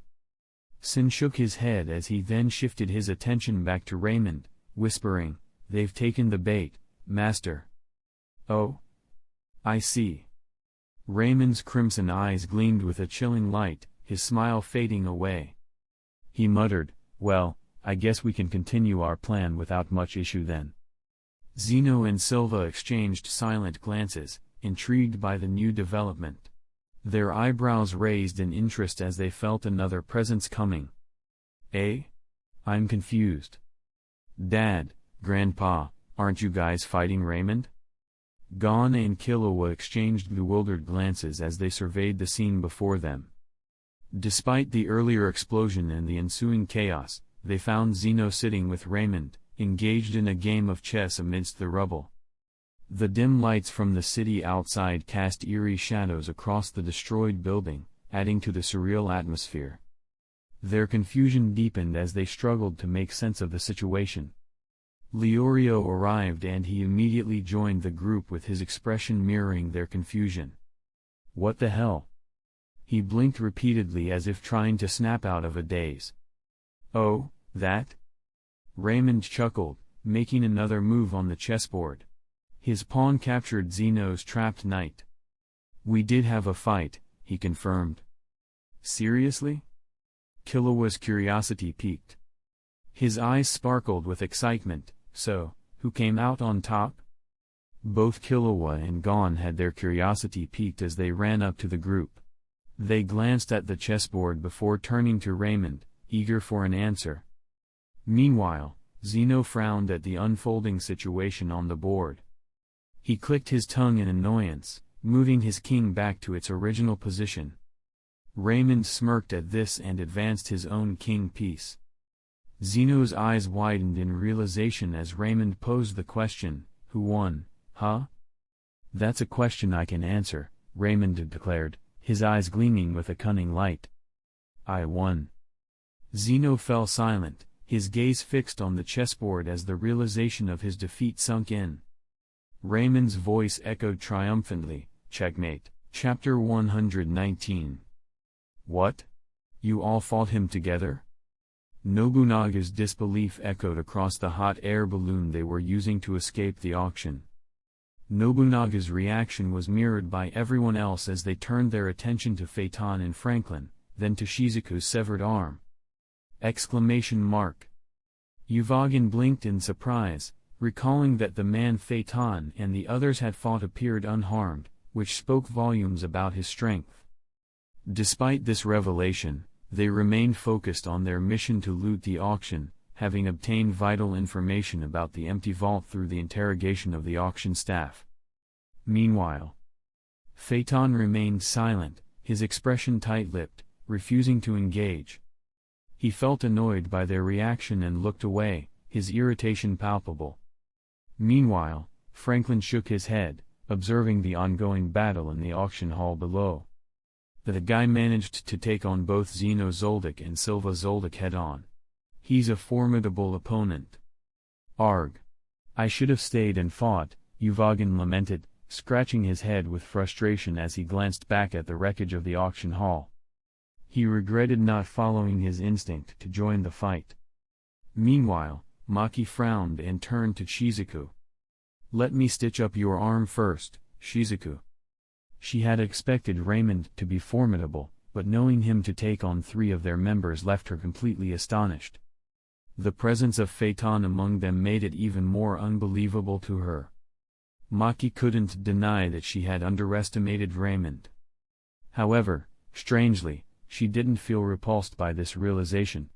In fact, she felt a slight sense of relief knowing that Raymond had survived the encounter. Pushing aside her complex emotions, Maki focused on her patient, channeling her nen into her hand for the task at hand. As Shizuku nodded, she extended her arm to Maki, who immediately began to utilize her ability. A bright light emanated from Maki's hand, casting a glow over the hot air balloon where they were situated. All eyes turned towards the ongoing procedure as Maki skillfully wielded her nen to stitch up Shizuku's arm. "Uvo. It's our leader." "Huh, me? Alright." Shanark interrupted the tense atmosphere, handing a ringing cell phone to Uvagin, who accepted it with a puzzled expression before bringing it to his ear. After a moment, the call connected. "Have you completed the mission?" A familiar voice came through the line, prompting Uvagin to scratch his nose before responding, "Well, about that." He proceeded to explain the situation in detail, informing Krilo that the vault was empty and had been seized by a group of professionals known as the Shadow Beasts. He revealed that the auction was merely a facade for the 10 Dons' true intentions, which he couldn't understand. "I see." Krilo's voice sounded thoughtful on the other end, and everyone on the hot air balloon waited in anticipation for his next instructions. "Since you have the information, take everything from the Shadow Beasts," he instructed, and Uvogin grinned in response. "Kiki. Understood." With that, a wave of excitement swept through the group as they nodded at each other. On the other side of the city, Krilo lowered his cell phone and sank into a pensive silence. Armed guests. Empty vault. The Zulks. He muttered to himself, his mind racing with possibilities. His gaze drifted out the window, and his eyes gleamed with recognition as he remembered a man he had encountered 5 years ago. Raymond Celestia, huh? The 10 Dons' intentions became clear to him. Despite the unfortunate timing, their follow-up plan remained feasible. Yet, Krilo couldn't shake the feeling that something was missing, as if there were pieces of the puzzle still waiting to be fitted together. The moonlight cast its glow over the building, illuminating the scene as Hisoka's eyes lingered on the leaders of the Phantom Troop. With a hint of longing, he took a silent breath and murmured to himself, "Not yet, I have to hold back." His gaze shifted to Pakinota and Kordapi, their presence sparking a hint of annoyance in his eyes. But it quickly faded into a sly smirk as he chuckled, "Kek." Everyone turned their heads toward Hisoka, puzzled by the clown's strange behavior. Weirdo, with a shake of their heads, they returned to their tasks. Hisoka paid little attention to their reactions. His muscles tensed throughout his body as he closed his eyes and murmured, "Ah! I can feel it, the incoming party." The night sky was clear, the moon casting its brilliant glow over a grand mansion nestled in the outskirts of the city. Inside the opulent halls of the sprawling estate, a circular table sat amidst 10 luxurious chairs. The room was adorned with fancy chandeliers and gilded accents, adding to the air of elegance and prestige. 10 figures occupied each chair, their expressions weighted with silence. They failed, huh? It's difficult to believe. To think that even Zeno and Silva Zoldyck couldn't take him down in one shoot. The news they had received left them incredulous, their annoyance palpable in the tense air. They had received an advance notice from the assassins themselves, warning them of the difficulty of the task and setting an exorbitant price. They even admitted the possibility of failure. It was outrageous. Despite this, they had agreed to the terms and had taken the initiative to dispatch their own men to be part of the operation. Giorgio Romano, representing the House of Romano among the 10 Dons, turned to his men as one of them approached him with urgency. His men whispered something in his ear as he immediately widened his eyes in disbelief and questioned, "Are you certain about this?" It was confirmed by theFull. His men nodded solemnly, confirming the information with grave expressions. Giorgio turned to face his fellow 10 Dons, his demeanor troubled. "What is it, Giorgio?" one of them inquired, noticing the shift in his expression. Giorgio motioned for his man to step back, and after the subordinate bowed and retreated, Giorgio addressed the others, "There's an unexpected variable that has disrupted our plan." "What? Who dares to oppose us?" "It's the Phantom Troop." "What? The Phantom Troop? Are you serious?" They couldn't believe what they were hearing, their expressions reflecting shock and disbelief. Giorgio nodded gravely, "They targeted our goods." Bam! With a resounding bang, one of them slammed their fist onto the table, causing the entire surface to shake. Despite the outburst, none of them reprimanded him for his reaction, the weight of the revelation sinking in as silence enveloped the room.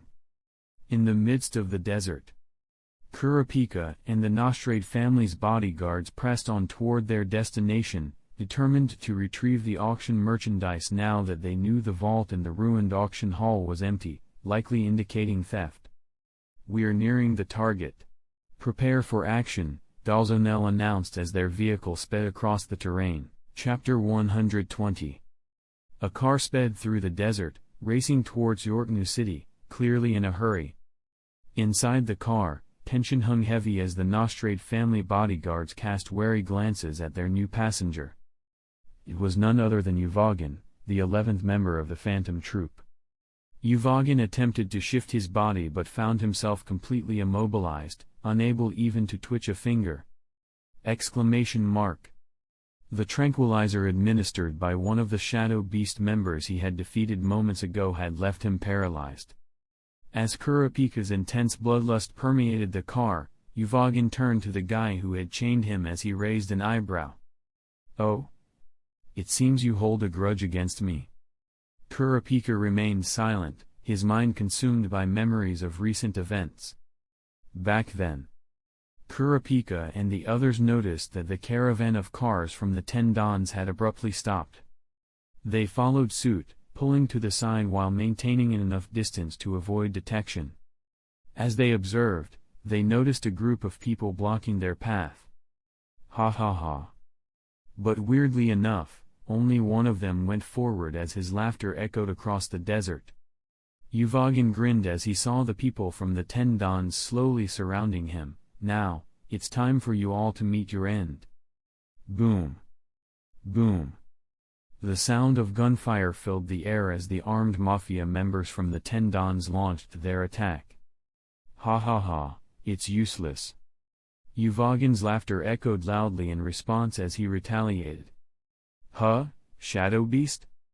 Dalzalin frowned as he witnessed a skirmish erupting ahead, noticing some members of the Shadow Beast arriving. One of them even approached, checking on their affiliations. "I see, so the Shadow Beast was also dispatched to get the goods." Their sudden appearance sparked a relief since they were now aware that a powerful group from their side was also dispatched along with them. However, even the members of the Shadow Beast seemed helpless in the face of Uvogin's might as everyone looked on in shock. Observing the one-sided battle, Kurapika's expression darkened. "They're just going to die at this rate." Everyone shook their heads in dismay as the fight neared its end. It was completely one-sided, instilling fear in them of Uvogin and his group. On the side, Kurapika suddenly widened his eyes as he recognized a tattoo on Uvogin's back as he killed one of the members of the Shadow Beast. His body suddenly emitted intense bloodlust as his eyes slightly turned scarlet. Exclamation mark. "What? What happened, Kurapika?" Everyone turned to Kurapika, feeling a shiver run down their spines at the sight of such intense bloodlust coming from someone so young. "I'm gonna go take them out," Kurapika said with a burst of killing intent, seeming ready to charge ahead into the fray. "Kurapika, you must be joking, right? Don't be reckless." Despite their efforts to hold him back, Kurapika was driven by his rage and fixated on revenge until Melody stepped in. Using her flute, she managed to calm Kurapika down and steer him toward a more thought-out plan. And that plan was to capture Uvogin and get some information out of him. Fast forward. After seizing Uvogin while the Phantom Troop members were off guard, they swiftly made their escape to their base, intending to extract information from him through interrogation. "Huh? Wait, someone's tailing us," Melody said, noticing a car trailing behind them. "Huh? No way."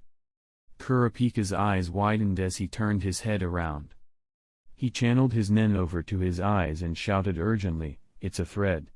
It must be made out of nen." "Damn it." Basho cursed, yanking the thread out and tossing it out of the window.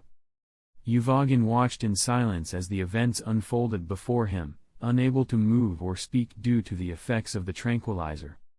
His vision blurred, and soon darkness enveloped him as his pupils lost its focus. "They've caught on," Maki informed her fellow members casually, releasing the nen thread now that its purpose had been fulfilled. Nobunaga frowned, impressed by their opponent's quick response. "This fast? They're quite sharp." "Huh? What's going on?" Shanark asked, about to accelerate, but then he noticed a shadow looming overhead. Reacting swiftly, he leaped out of the vehicle, shouting, "Everyone, get out!" Exclamation mark. Startled, the others followed suit, quickly exiting the vehicle. However, Nobunaga, seated in the middle, couldn't decide in which way he should go out, as he then found himself ensnared by a giant cloth. Fuck. As he struggled, the vehicle began to shrink, gradually diminishing in size. A man appeared, seizing the cloth along with the vehicle and securing it with a tie. "Keck got one of them, at least," the man smirked triumphantly. "Hey! Let me out, you fucker!" As the man secured the tied cloth, a muffled sound emanated from within. He turned to address the remaining members of the Phantom Troop. "Now, all that's left is to deal with you lot," he declared. Suddenly, a new presence revealed itself, standing on higher ground nearby. Bathed in moonlight, the figures of the remaining members of the Shadow Beast became visible as they made their entrance. "That guy should be the one who took the goods from the auction," Shanark noted, eyeing the man who'd taken their ride along with Nobunaga inside. The others nodded in agreement, recognizing Shanark's observation. "Then let's kill them and grab the goods. I'm feeling pretty ticked off," Phaeton suggested, his eyes flashing with anger as he remembered his recent brawl with Raymond. Back with Kurapika. They had reached the city, driving the car through the streets until they arrived at one of the properties owned by the Nostrade family, albeit under a front company. As they pulled up in front of the building, they spotted a middle-aged man with fully gray hair wearing a black suit standing at the entrance. An air of unease settled over them as they stepped out of the car, feeling a heavy atmosphere descend upon them. The gray-haired man turned to face them, his expression seemingly expectant as he gazed in their direction. That middle-aged man is?" Kurapika muttered quietly, drawing everyone's attention. Dalzaline inquired, "Kurapika, do you know him?" Kurapika nodded as he recalled their encounter back at the Zoltsyk family estate. The confirmation from Kurapika prompted a slight sense of relief among the group, though they remained cautious. Approaching the middle-aged man, Kurapika addressed him, "You're Sakujiro-san, right?" Sakujiro nodded solemnly, passing by Kurapika. Exclamation mark. Suddenly, Kurapika's eyes widened in shock as he felt something in his pocket. "It's from the master. Burn it once you've read it." "From Raymond?" Kurapika glanced at Sakujiro's retreating figure as he entered a car and silently drove away. "Huh? What was that?" Basho turned to Kurapika as they dragged Uvogin out. Seeing their confused faces, Kurapika muttered in slight disbelief. They couldn't even see his movement. He was unable to see it himself, but he was right beside Sakujiro and didn't have a good angle to see anything sneaky. Yet, they were seeing it right in front of their eyes, and they still couldn't see that Sakujiro put something in his pocket. "No, nothing. I know his master, but he's a sensible man. We're busy, so he left. He probably will come back tomorrow or something." Kurapika responded calmly, and everyone shrugged in response. "All right, let's focus on getting something out of this guy first," Dalzaline instructed. They had an urgent task at hand and couldn't care less if Kurapika's explanation made sense or not. However, Kurapika glanced slightly at where Sakujiro was going as his eyes gleamed. Chapter 121. After the whole fiasco, Raymond silently left, inviting Gon and the others to come over to his place tomorrow. Currently, he sat in the passenger seat of his car, strolling through the road amidst a line of cars in front and behind. Sin drove, occasionally stealing glances at Raymond, tightening his grip on the steering wheel. "Why? Frustrated?" Raymond's voice cut through the silence, his gaze fixed on the passing scenery. "Yes," Sin replied, his tone tinged with resignation. Memories of the recent clash against both Phantom Troop members and the Zolps flooded his mind. While Raymond had ordered him to stay clear of the fight, Witnessing the chaos unfold only highlighted his powerlessness. Sin was confident in his abilities in a one-on-one scenario, especially when his life was on the line. Since he knew there were some exceptions among them that only fight alone. Despite that, their apparent bond and mutual concern for each other were unmistakable. He couldn't shake the certainty that they would always stand together in times of need. With many members of the Phantom Troupe, engaging one could easily lead to facing another, just as Raymond had demonstrated.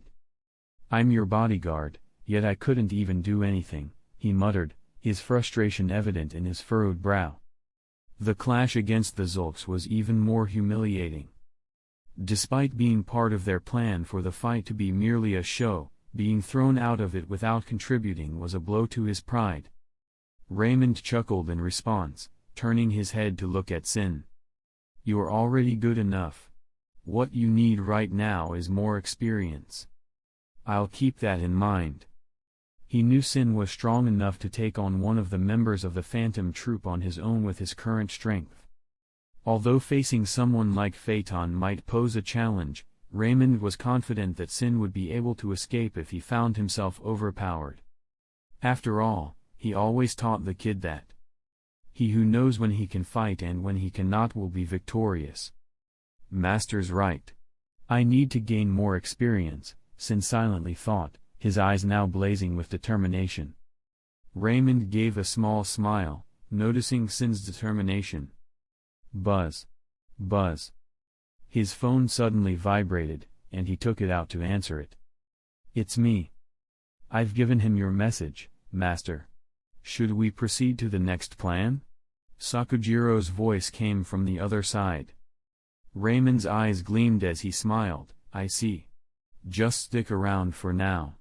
I'll tell you when we proceed." "Understood." After hanging up the call, Raymond turned to Sin. "We're going to that place." "Understood." Sin nodded in response. Their car slipped away from the line of cars meant to guard them, heading towards a quieter road and a certain building. Yawn. "What did boss say? Can I go to bed now?" a purple-haired woman asked, her eyes unfocused with sleepiness. "No," Sakujiro replied instantly, setting his phone down. He then turned to his subordinate in the car. "Get the car going." "Understood," the man replied. So annoying, Cassandra sighed deeply, clearly longing to go to bed. She sighed once again as she and Sakujiro opened the car door, disappearing into the darkness of the night. Meanwhile, Kurapika and the other bodyguards of the Nostrade family were surprised to learn that the Phantom Troupe didn't possess the goods they sought. With this revelation, they opted to administer muscle relaxants to ensure Yuvogin remained immobilized for the entire day. Meanwhile, Dalzaline contacted the Mafia to inform them that they had captured one of the bandits. However, "What did you say? The Shadow Beast was wiped out?" "Yeah, they never stood a chance." His eyes widened in disbelief, feeling sweat trickle down his forehead. The Shadow Beast was renowned as the 10 most formidable Nen users within the Mafia community. Their strength and cruelty were widely known, and even he himself knew he didn't stand a chance against them. "Yeah, where are you right now?" "We're at." Dalzaline provided them with the address before ending the call and returning to his men. "Huh? Where's Kurapika?" Dalzaline noticed Kurapika's absence, prompting the others to shrug in response. Melody, however, seemed to know of his whereabout. "He's gone to meet someone." "Meet someone? Is it the same person we encountered earlier?" Dalzaline inquired, a hint of concern evident in his voice. "I'm not certain, but could be," Melody replied, shaking her head. Dalzaline frowned, knowing the importance of the situation. Despite his concerns, he decided to let it slide considering Kurapika's contributions in this event. Regardless, stay vigilant. The Mafia could send someone at any moment to pick up that guy. Everyone nodded in understanding. In the outskirts of the city lay a serene park, its tranquility undisturbed by the hustle and bustle of urban life. Tall, ancient trees cast long shadows over the winding pathways, their leaves rustling softly in the night breeze. The faint glow of lampposts scattered throughout the park offered a gentle illumination, creating a surreal ambience under the dark night. Tap, tap, tap. The rhythmic sound of footsteps echoed through the stillness as three figures emerged from the darkness, their silhouettes stark against the moonlit backdrop. Keck, I wasn't expecting this. Hisaka's eerie laughter filled the air as he fixed his gaze on Kurapika, who stood several meters away with a frown. His attention then shifted to the third figure, who stepped forward from the shadows to reveal himself. Raymond Celestia. Hisaka's unsettling chuckles permeated the tense atmosphere, causing Kurapika's frown to deepen. Turning his gaze towards Raymond, Kurapika demanded, "What do you mean I can't kill that guy, Raymond?" Having recently read the note handed to him by Sakujiro, Kurapika struggled to comprehend Raymond's directive forbidding Uvagin's demise. It puzzled him how Raymond seemed privy to his intentions, including Hisaka's unexpected contact. He even requested an altering their meeting place. You. Kurapika's scarlet eyes blazed with suspicion as he scrutinized Raymond. He couldn't shake the feeling of frustration, knowing that Raymond was trying to intervene in his quest to eliminate the person he despised most. Fixing his intense gaze on Raymond's nonchalant demeanor, Kurapika pressed on, "What are you planning? Are you siding with them?" Keck. Hisaka observed the tense exchange with quiet amusement, his eyes twinkling with mischief as he awaited Raymond's response. Silently, he mused, seems like changing the location was also his doing. I wonder what he's planning this time. Having heard about the events at the Zoldyck estate from Illumi, Hisaka finally connected the dots regarding Raymond's actions during the Hunter exam. With just their brief encounter and the knowledge of Raymond's deeds, Hisaka formed a rough understanding of the man. He realized that this dangerous individual, who aroused his desire for a formidable opponent, was undoubtedly plotting something big. Raymond glanced at Hisaka before turning his gaze to Kurapika, offering a smile as he spoke, "I stand by my words. He will meet his end, but not at your hands." What? Kurapika's confusion was evident, while Hisaka couldn't help but widen his smile even further. "Hey hunters. Short break. Because YouTube likes it when I transform content, so here's me. Transforming.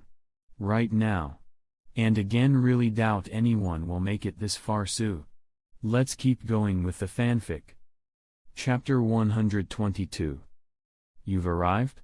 We're at B2. Dalzaling spoke into the phone before immediately putting it down, then made his way toward the entrance of their room. Should I wake them up?" he muttered, glancing at the room where the others were sleeping. It was almost time for Basho to take over guard duty. "Never mind, I'll do it later. These people from the Mafia should be quick in action," he considered, but then shook his head and continued walking. As Dalzaling switched on the monitor to observe the individual standing outside, he nodded approvingly at the sight of the well-organized group.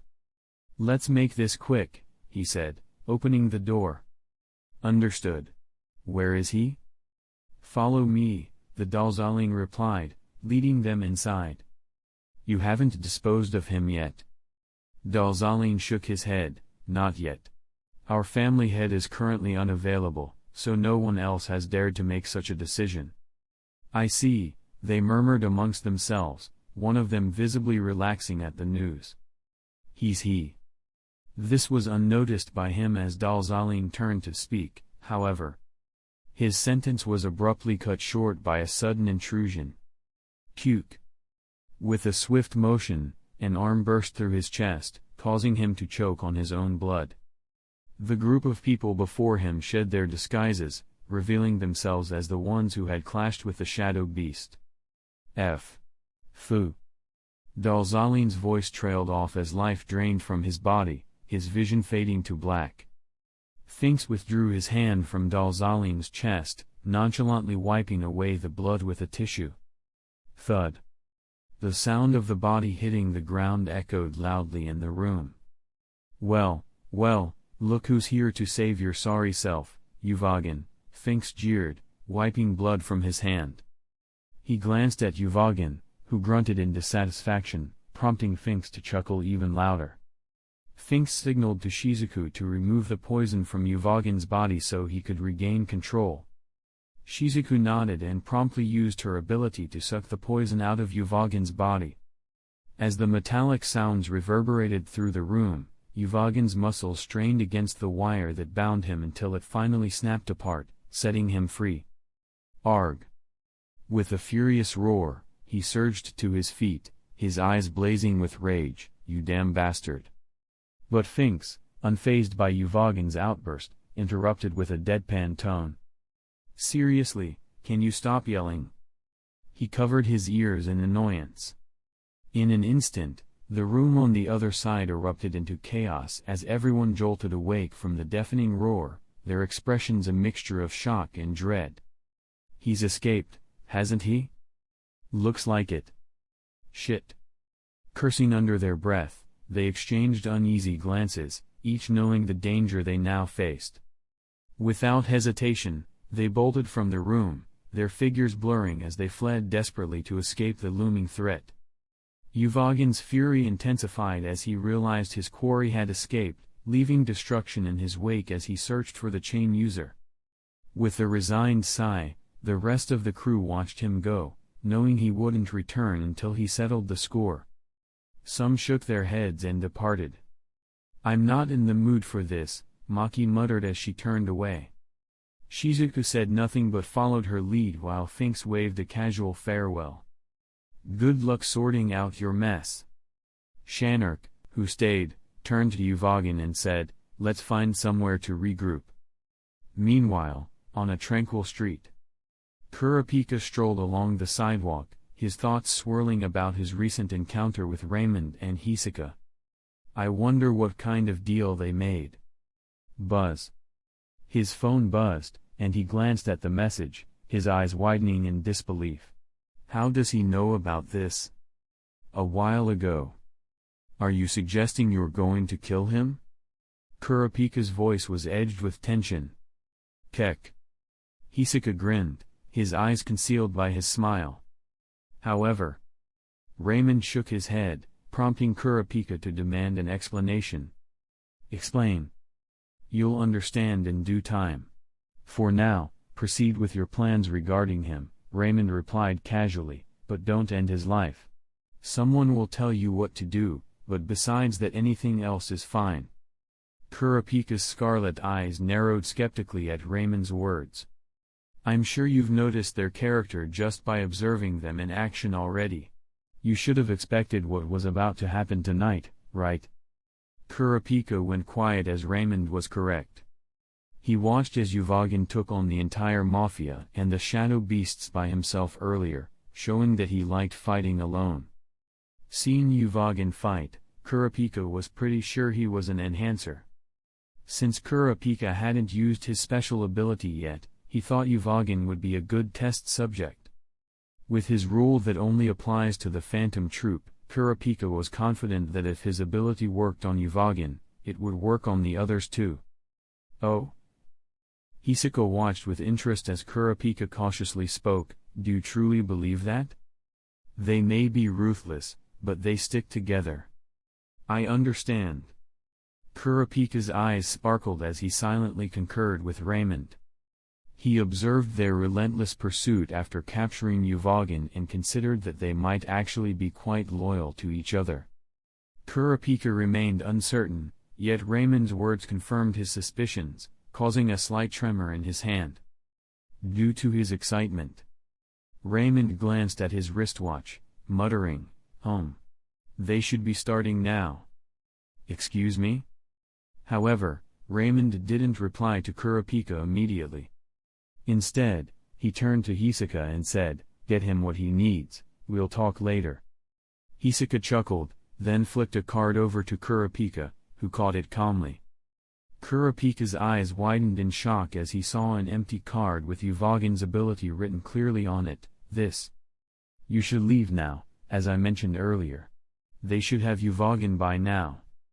Kurapika gazed at Raymond intently, pondering how he could know such information, then shook his head. Continuing with his current plan, armed with what he had at his disposal, was paramount. This was what he lived for. See you around, Raymond. With resolve, he turned and walked away. So. Hisaka interjected abruptly, fixing his gaze on Raymond, who watched Kurapika walk away in silence. He couldn't help but lick his lips. What's on your mind? Raymond met Hisaka's intense, bloodthirsty eyes and sighed. Let's make a deal. A deal? Yeah, I need some information. Hisaka tilted his head in confusion, blinking as he asked, and what makes you think I would give it to you? Why not? Raymond shrugged, flashing Hisaka a smirk. I'm throwing a little party. Wouldn't you like an invitation? Exclamation mark. Hisaka's eyes widened at the unexpected invitation, his expression morphing into a sinister smile as he burst into creepy laughter. Kek. Unexpected. This is so unexpected. Chapter 123. Uvogin looked at the fancy hotel as he grinned. It should be here, right? Feeling the itch of vengeance, he wasted no time and entered the building. Shanark was a pro hunter with access to the Hunter Association's extensive information network. This had facilitated their tracking of the chain user's location. The chain user had been hired by the Nostrade family, whose information was easily accessible through the Hunter Association's website. And obviously, the Nostrade family's dealings were meticulously documented within their archives. That also included which property they would most likely stay in. The 10 Dons wielded such immense influence that even a smaller family like the Nostrade wouldn't fret much about their location being known. After all, nobody from the underworld would dare to target them except their own people. Tap. Tap. Tap. The sound of Uvogin's footsteps echoed through the empty hotel as he ascended the stairs. Finally, he reached the lobby and continued onward until he spotted Kurapika standing in the center. Scanning the vacant lobby, Uvogin shifted his gaze to Kurapika and spoke, "Seems like you're alone. You're more daring than I thought. I'm actually impressed."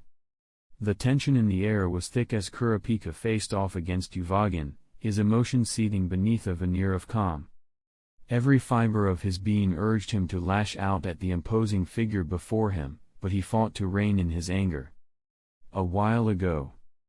Upon receiving Melody's urgent message about Uvogin's escape, Kurapika swiftly returned to the said address in the message and took on the role as the leader of the Nostrade family's bodyguards since Dalzaline was dead. Understanding the possibility that the Phantom Troop likely had access to pro-hunter resources, Kurapika knew they could easily track down their hotel. But this was perfect, I can kill him earlier than I was planning to. While Uvogin's sudden appearance caught him off guard, he saw it as a stroke of luck. He no longer needed to expend energy tracking down Uvogin. And the enemy had unwittingly walked right into his trap. With Uvogin's arrival, Kurapika now had the opportunity to confront him and exact his revenge sooner than anticipated. This turn of events played perfectly into Kurapika's plans, eliminating the need for elaborate schemes to draw out his target. Recognizing the unexpected opportunity, Kurapika made a bold choice. He instructed his team to leave him and handle matters at the hotel alone. Facing Uvogin, Kurapika's eyes gleamed with anticipation as Uvogin had indeed come knocking on the door as he had expected. Killing intent flared in Kurapika's pupils as Uvogin slowly said, "So, where do you want to die?" "I'll entertain your dying wish this time," Uvogin continued, the atmosphere growing noticeably heavier. "I don't want to involve anyone else, so I'd prefer a desolate wasteland where no one is nearby." Kurapika responded calmly, though inwardly, he was in turmoil. Uvogin raised his eyebrows slightly and chuckled, "Sure, lead the way." Kurapika remained silent, and without further words, both of their figures swiftly disappeared into the dark night. Buzz. Buzz. Buzz. On top of the towering skyscraper, its lights illuminating the sprawling cityscape that stretched to the distant horizon, two figures stood calmly while overlooking the urban expanse. Its sleek glass facade reflecting the city's glow. "It's me." A bulky man with a towering frame answered the phone, his gaze still fixed on the city below.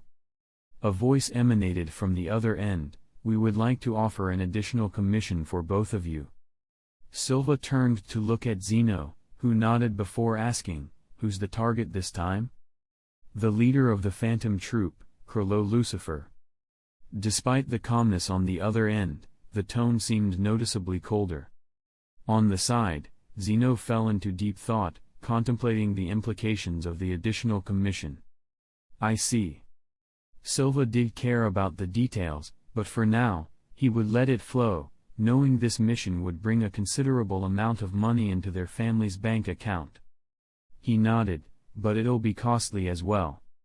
"How much?" Both he and Zeno smiled at the question. Meanwhile, back with Kurapika and Uvagin, they had finally arrived at a desolate wasteland several kilometers away from the city. The moonlight bathed the landscape, casting eerie shadows and illuminating their figures as they stood face to face. The ground was cracked and barren, with scattered rocks and patches of dried vegetation adding to the desolate atmosphere. "I'm still quite confused though. Who are you?" Uvagin asked, studying Kurapika intently. Kurapika calmly met his gaze as Uvagin finishing yet another can of beer before tossing it to the ground. Uvagin recalled Kurapika's chain, sensing it was far from ordinary. "I could feel there was something special behind your nen." "What is it?" "I'll answer that later, but..." Kurapika spoke slowly, removing his clan's robe. He fixed Uvagin with a serious gaze. "Do you remember the people you've killed before?" "I can remember some, but only those who made quite an impression." "You're certainly making an impression, so you should be honored. I'll remember you after killing you painfully." Uvagin chuckled in response. "I see." Kurapika's voice crackled with emotion as his eyes suddenly flared scarlet, causing Uvagin to widen his eyes in surprise. "Now, I remember those eyes. Our leader quite likes them somehow. Too." Uvagin spoke slowly. He then burst into laughter. "Ha ha ha, so you're a survivor, huh?" A surge of nen enveloped Uvagin's body as he shifted into a defensive stance, a fiery red aura blazing around him. He grinned menacingly, "Fools like you are the reason I never get bored of killing people." Intense pressure suddenly enveloped the surrounding area, Kurapika feeling it keenly through his skin as he channeled his nen into his body. "Ha ha ha." Uvagin's laughter echoed as he charged towards Kurapika, his fist aimed like a hammer. However, boom! Kurapika swiftly evaded, leaping to safety just as Uvagin's blow crashed into the ground, erupting in a deafening explosion. A thick cloud of smoke billowed, obscuring their surroundings. Kurapika emerged from the haze. With a deft swing of his chain, he lashed out at Uvagin, but the massive brute evaded with surprising agility. Boom! The force of his movements creating yet another deep crater in the ground. Both of them locked eyes from a certain distance before disappearing, another resounding clash echoing across the wasteland. Chapter 124. Another wave of dust billowed out, shrouding the area in a hazy veil. Uvagin squinted through the thickening murk, his senses on high alert as he scanned for any hint of movement. But even as the dust began to settle, there was no sign of Kurapika. Exclamation mark. Uvagin's eyes widened just in time to catch a glint of metal slicing through the air, a sharp chain hurtling toward him with deadly accuracy. So annoying, he clicked his tongue before reacting swiftly as he rolled across the uneven ground, narrowly evading the lethal strike. Boom! The impact of the chain meeting the earth sent shockwaves reverberating through the wasteland, a thunderous boom echoing in its wake. As the dust cleared, revealing the aftermath of the near miss, Kurapika's figure emerged and stood on the edge of the terrain. His gaze locked onto Uvogin with unwavering intensity. The way he uses his chain, Uvogin silently thought as his eyes gleamed in realization, this fucker must be either a manipulator or conjurer. But Kurapika's assault was far from over. Pay for your sins with your life. With a fierce cry, he launched himself into another attack, his arm slicing through the air with lethal intent. Uvogin's lips curled into a sneer, crazy bastard. As Kurapika's chain whistled toward him, Uvogin reacted with lightning speed, evading the deadly arc by leaping backward. Ha! You're repeating yourself. Uvogin scoffed as his keen eyes tracked the trajectory of the chain, analyzing its movements with a quick glance before refocusing on his adversary. Before he could even land from his evasive maneuver, another assault was already hurtling toward him. This much won't end me, but I will end why. Uvogin barely had time to brace himself, throwing his arm up in a futile attempt to defend against the incoming blow. The impact reverberated through his entire body, surprising him with its ferocity. His eyes widened in shock as the force of the attack sent him hurtling backwards, crashing through the unforgiving earth with a deafening roar. Another thunderous boom echoed across the battlefield, marking the devastating impact of Kurapika's relentless onslaught. What the hell is wrong with this chain? Uvogin grunted inwardly, feeling the heaviness upon contact with Kurapika's chain, which even made an enhancer like him feel a bit of pain. With a powerful leap, he propelled himself out of the crater left by their clash, his muscles tensed and ready for the next exchange. Ha ha ha. This is quite exhilarating, isn't it? Uvogin's laughter boomed across the battlefield, punctuated by the excitement coursing through his veins. Great. It seems you won't be a boring opponent. Huh? His amusement turned to alarm as he scanned the area, searching for Kurapika's elusive form. Before he could pinpoint his opponent's location, a sudden surge of instinct sent a shiver down his spine. Shit, he's above me. With lightning reflexes, Uvogin looked up just in time to see Kurapika's figure materialize above him, a deadly fist hurtling toward his skull. The impact was devastating, sending shockwaves rippling through the air as Uvogin grunted in agony, his teeth clenched against the searing pain. Uvogin whirled around, his muscles coiling like springs as he prepared to launch a vicious counterattack. I'll kill you slowly and painfully, you bastard. But his threat was cut short by a chilling interruption. You talk too much. The icy words sliced through the air, eliciting a low growl of frustration from Uvogin. He sensed a shift in the atmosphere, a subtle change in the wind that hinted at impending danger. Shit. With a sharp intake of breath, he braced himself, but it was already too late. Kurapika moved with lightning speed, his feet a blur as they closed in on Uvogin's head. It was as if he had anticipated Uvogin's every move, reacting with preternatural precision. The impact was brutal, distorting Uvogin's features into a grotesque mask of pain. He was sent hurtling through the desolate wasteland, tumbling across the unforgiving terrain like a ragdoll. Ugr. With sheer determination, he fought against the momentum, finally coming to a stop and regaining his footing amidst the chaos. What's this? I thought he was either a manipulator or a conjurer with that chain, Uvogin pondered silently, his gaze fixed firmly on Kurapika, blood staining his lips. But Kurapika remained unnervingly composed, his expression devoid of emotion, as if victory were already assured. You fucker. The sight only served to stoke the flames of Uvogin's fury, causing veins to bulge at his temples as a powerful surge of Nen energy surged around him. However, to his dismay, Uvogin suddenly felt as though invisible bonds were constricting around him, restraining his movements. Exclamation mark. His alarm rang as he immediately channeled his Nen into his eyes, widening them in shock as he beheld Kurapika's chain wrapped tightly around his body. What? To his horror, Uvogin found himself unable to break free from the chain's restraints. He struggled to channel his Nen throughout his body, but it was as if an unseen force blocked his efforts. Kurapika advanced slowly, his steps measured and deliberate. "You can't escape unless you possess the physical strength to shatter these chains," Kurapika stated calmly, his eyes locked on Uvogin's. Uvogin remained silent, his mind racing as he continued to strain against the invisible bonds. Each attempt to muster his nen was met with frustration and failure. "What have you done, Yak?"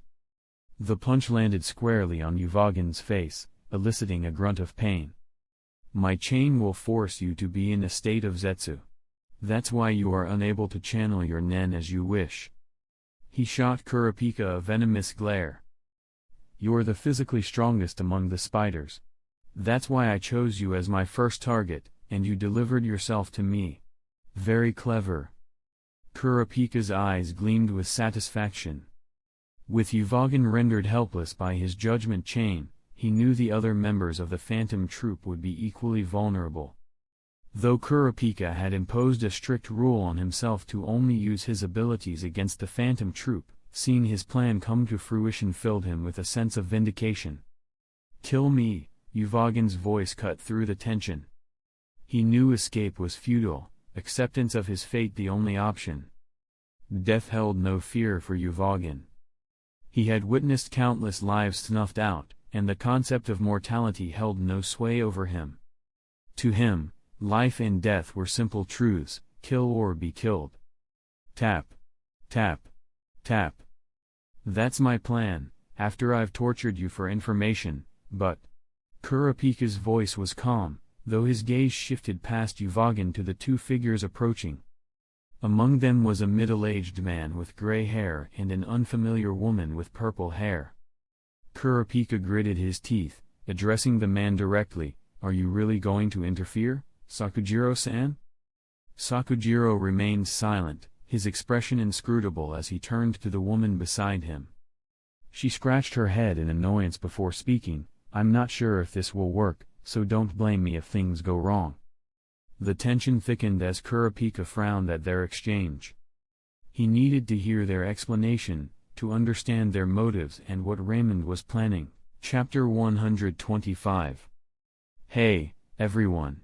It's your boy, Noah, back at it again with another stream of travel with Noah." The energetic voice echoed across the street on the outskirts of York New City as Noah, a young man in his 20s, greeted his camera with a wide grin, his phone in hand to keep up with the chat. He was currently streaming on a platform known as MeTube, which had been garnering worldwide attention. It was a lucrative and relatively new avenue for people from all over the world to gain views and profit. Glancing at the flood of messages in his chat box, Noah read aloud one of the questions: "Where are you at, dog? Haha. Let me show you." With a mischievous grin, the man flipped the camera around, revealing a bustling street illuminated by colorful lights.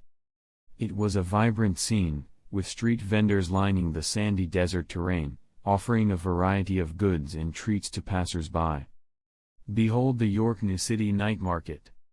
he exclaimed, his voice brimming with excitement as he flipped the camera back to himself. "You know, I've been wanting to come here for some time now, and I'm finally here.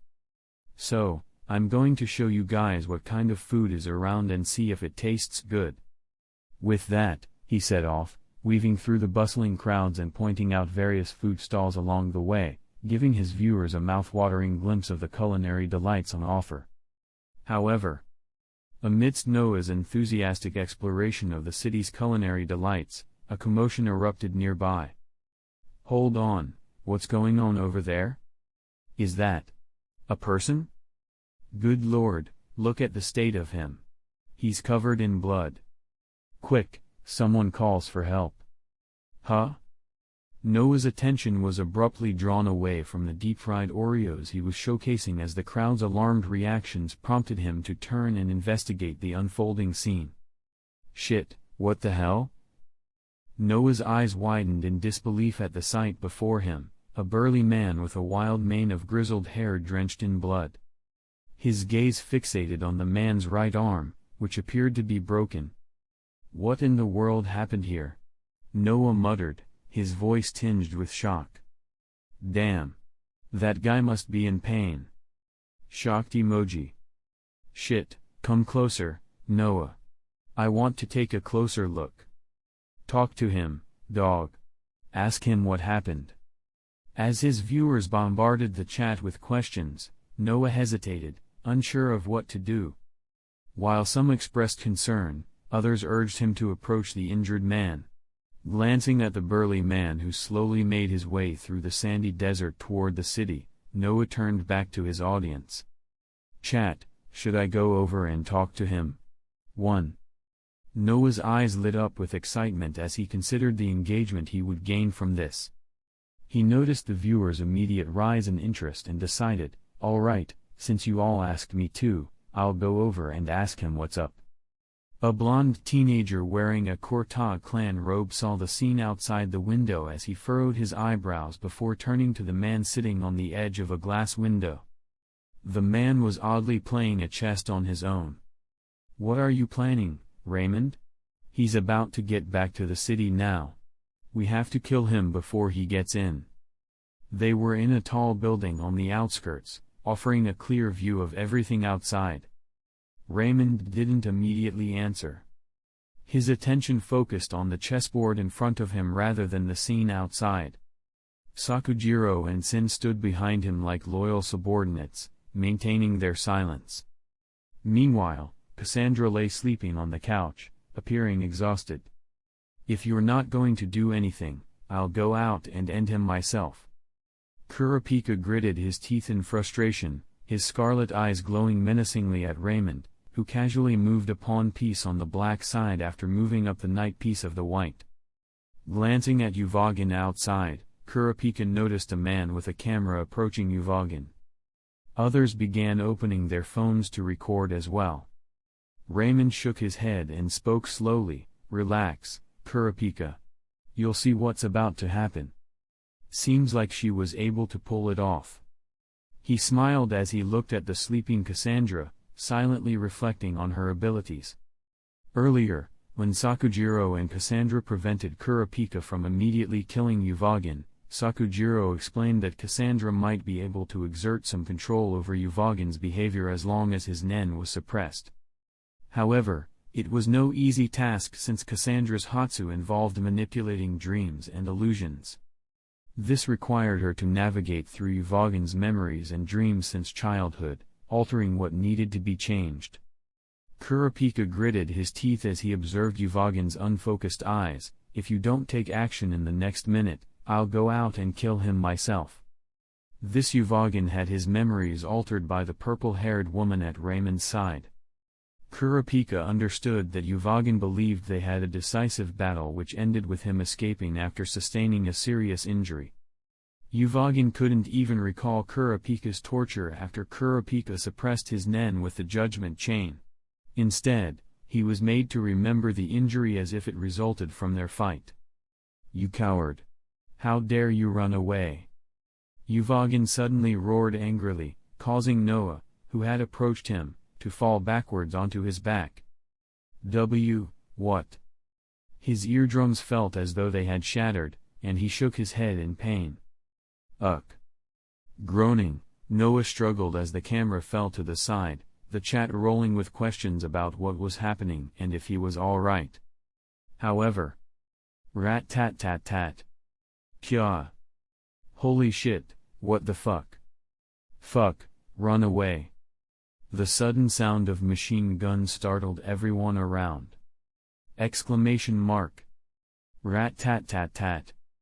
Noah watched in horror as cars pulled up, their occupants brandishing guns and firing into the air.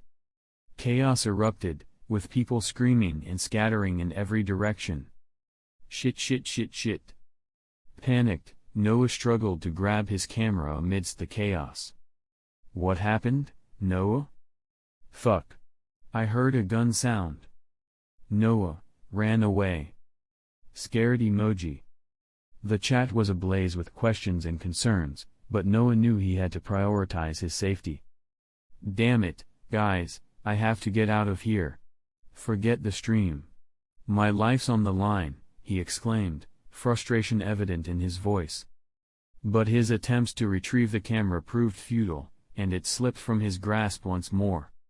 Frustrated, Noah cursed under his breath, "Damn it. I have to go and chat. I'm sorry."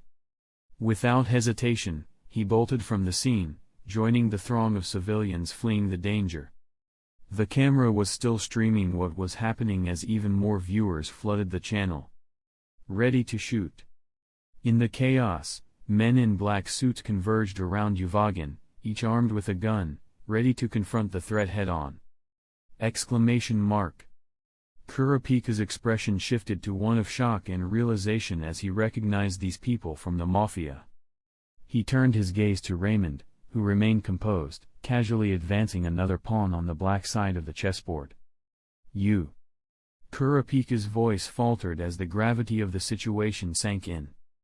"Are you trying to incite a conflict between them?" Chapter 126. Hearing Kurapika's question, Raymond turned his gaze to Kurapika briefly before returning his focus to the chessboard as a smile playing on his lips. "When you play chess alone, do you know which side would prevail?" His voice was calm, almost contemplative. But Kurapika suddenly felt a surge of unease at the implications. Still, Kurapika was unable to comprehend the question, his mind racing as he tried to understand why Raymond would go to such lengths. His eyes widened as realization struck, that means he has a conflict with the 10 Dons. Which side? On the side, Sin muttered out loud while furrowing his eyebrows in confusion. Sakujiro remained silent, but it was evident from his thoughtful expression that he, too, was lost in contemplation. Then, Sin shook his head, honestly confessing, "I don't know, Master. Does it even matter which side wins?" After all, Raymond playing chess on his own, the outcome didn't truly matter, did it? However, the moment those words were uttered, everyone suddenly widened their eyes in realization. Exclamation mark. Raymond smirked even wider as he nodded, "You're right, it doesn't matter which side wins, because in the end, I'll still come out on top." Kurapika's heart grew cold at this as he felt shiver ran down his spine as he looked out the window. Rat-tat-tat-tat. He watched as the Mafia mobs fired at Uvagin, who had a faint red aura surrounding his body. That hurts him, Kurapika silently thought. He had already suppressed Uvagin's nen to a level where some slightly stronger individuals would be able to kill him. However, this won't be enough. Furrowing his eyebrows, Kurapika felt his nen surge outward. He turned to look at Raymond, contemplating. He didn't seem to be bothered by this. Let's wait and see then.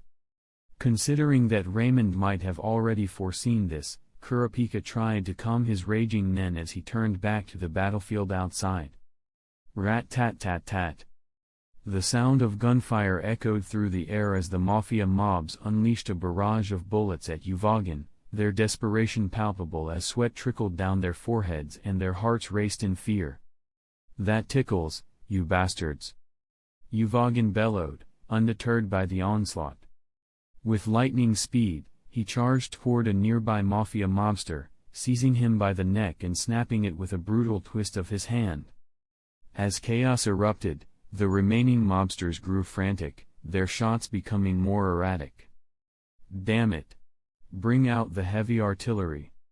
One of them shouted as his men immediately brandished a bazooka and aiming it at Uvagin, who swiftly bring more death to their fellow Mafia mobs. "Look out!" The warning caught everyone's attention just as the trigger was pulled. With a sharp click and a swoosh, a larger projectile hurtled toward Uvagin, catching him by surprise. "Huh?" Uvagin's reaction was swift. "What the hell is that? Whatever." With a confident grin, he lunged forward, meeting the incoming bullet with a powerful punch. Boom! The impact sent shockwaves rippling through the air, engulfing the scene in a cloud of dark smoke as the force of Uvagin's punch collided with the bazooka's projectile. "Ha ha ha, now this kind of hurts." He laughed out loud, His figure emerged from the smoke before sharply moved toward the rest despite his unused right arm. Fuck. Where's our reinforcement? These mafia mobs were practically just dead meat in front of his might. Kurapika's fist clenched tightly as he witnessed the unfolding massacre before him, a surge of frustration and determination welling up within him. However, just as he was on the brink of stepping out to intervene, his attention was caught by the arrival of another vehicle pulling up nearby. He blinked in surprise, murmuring to himself, "There. It appears they've arrived at last," Sakujiro remarked quietly, his gaze fixed on the newcomers while Raymond calmly moved another piece on the chessboard. "Do you recognize them?" Kurapika inquired, turning to Sakujiro, who seemed to have some familiarity with the individuals in question. Sakujiro nodded in response. "These individuals are professional assassins. They should be hired by the Tendons themselves." "Huh?" Kurapika's brows furrowed in confusion. He hadn't expected the Mafia to mobilize their men so quickly. Unbeknownst to him, the Tendons were already aware of the Phantom troops' presence. This made them to swiftly enlist skilled people to bolster their forces since they were also had to worry about their undercover feud against the Celestia Consortium. However, with just a glance, Kurapika could see that these people were definitely somewhat professional. He could feel a threatening aura around them, especially emanating from the man in military-like attire with a combat army shirt and a military-style beret, and another man with long crimson hair, shaved on the left side to display a bird-like tattoo. Those two are definitely not your average professionals. Kurapika finally felt slightly relieved. With these people, Yuvagin's demise was practically assured. Looking at the unfolding scene, Sin couldn't help but nod as he was thoroughly impressed with Raymond's calculated moves and schemes. Still, "Master, what should we do with the mole?" "The mole?" Kurapika frowned, feeling left out of the conversation, as Raymond chuckled in response before answering, "They've done us quite a favor by siding with these scums. Let them live a little longer." Raymond spoke casually, without any change in tone. However, Kurapika somehow felt slightly tense at those words. In the span of a day, he had seen a new side of someone he had met at the Hunter exam, someone who had seemed quite reasonable back then. Turned out to be someone who even made him feel slightly terrified. Whoever that is, he's an unlucky fellow. Kurapika thought silently, feeling sweat trickle down his back as he shifted his focus back outside. So how do we divide the bounty this time?" one of the assassins with a wooden mask asked. The man with military attire scoffed as he took out his military knife and spoke, "Obviously, whoever killed him first takes everything." "Kukaku. I agree with this old man." The crimson-haired assassin with bird tattoo on his head nodded, smiling while licking his lips. He was calmly observing the enraged Yuvagin swiftly butchering the Mafia mobs. The screams of the mobs didn't even faze any of them, they truly couldn't care less about their deaths since they had nothing to do with them. They were hired to kill, not to protect. I suppose that's how it should be in the first place. Sigh. I guess it's going to be a competition, huh? The assassins looked at each other, seeming to be in favor of the notion that whoever dealt the finishing blow would reap all the benefits. Each one of them appeared confident. Then, they all smirked before their figures disappeared, exclaiming all together, "Let's see who's the best among us, shall we?" Chapter 127. Ha ha ha ha. Time to meet your maker, you scum. Yuvagin's laughter boomed as he effortlessly snapped another neck, the sickening sound reverberating through the area. "Fuck, I'm not ready for this shit." Panic spread among the remaining Mafia mobs, their faces drained of color as they attempted to flee while firing their weapons. But their efforts were in vain. Despite his injuries, Yuvagin remained a formidable opponent, swiftly closing the distance with each stride. Crack. A bloodthirsty grin stretched across Yuvagin's face as he mercilessly dispatched the fleeing mobsters, leaving no chance for escape. However, amidst the chaos, some of the mobsters, driven by fear or perhaps fueled by adrenaline, launched themselves at Uvogin from all directions. But then... Uvogin's instincts kicked in, sensing imminent danger. He swiftly ducked and rolled along the ground just in time. Poochie! Poochie! Poochie! Needle-like darts struck the oncoming mobsters, their faces contorting in agony as the poison swiftly overcame them.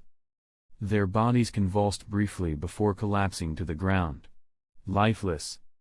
Uvogin turned to look at new arrivals and saw one with a wooden masked guy holding a blowgun who clicked his tongue. There were some others, but a quick scan revealed their overall strength to him in an instant. In his prime condition, Uvogin knew he could easily dispatch all of them without breaking a sweat. But now, even with his formidable strength, the grin on Uvogin's face widened as he acknowledged the danger he faced in his current weakened state. Huh? More people coming, haha. His heart raced with adrenaline as he infused his body with Nen, preparing for the impending confrontation. But just as he braced himself, his eyes widened in shock, and he swiftly leaped away. Despite his agility, it was too late.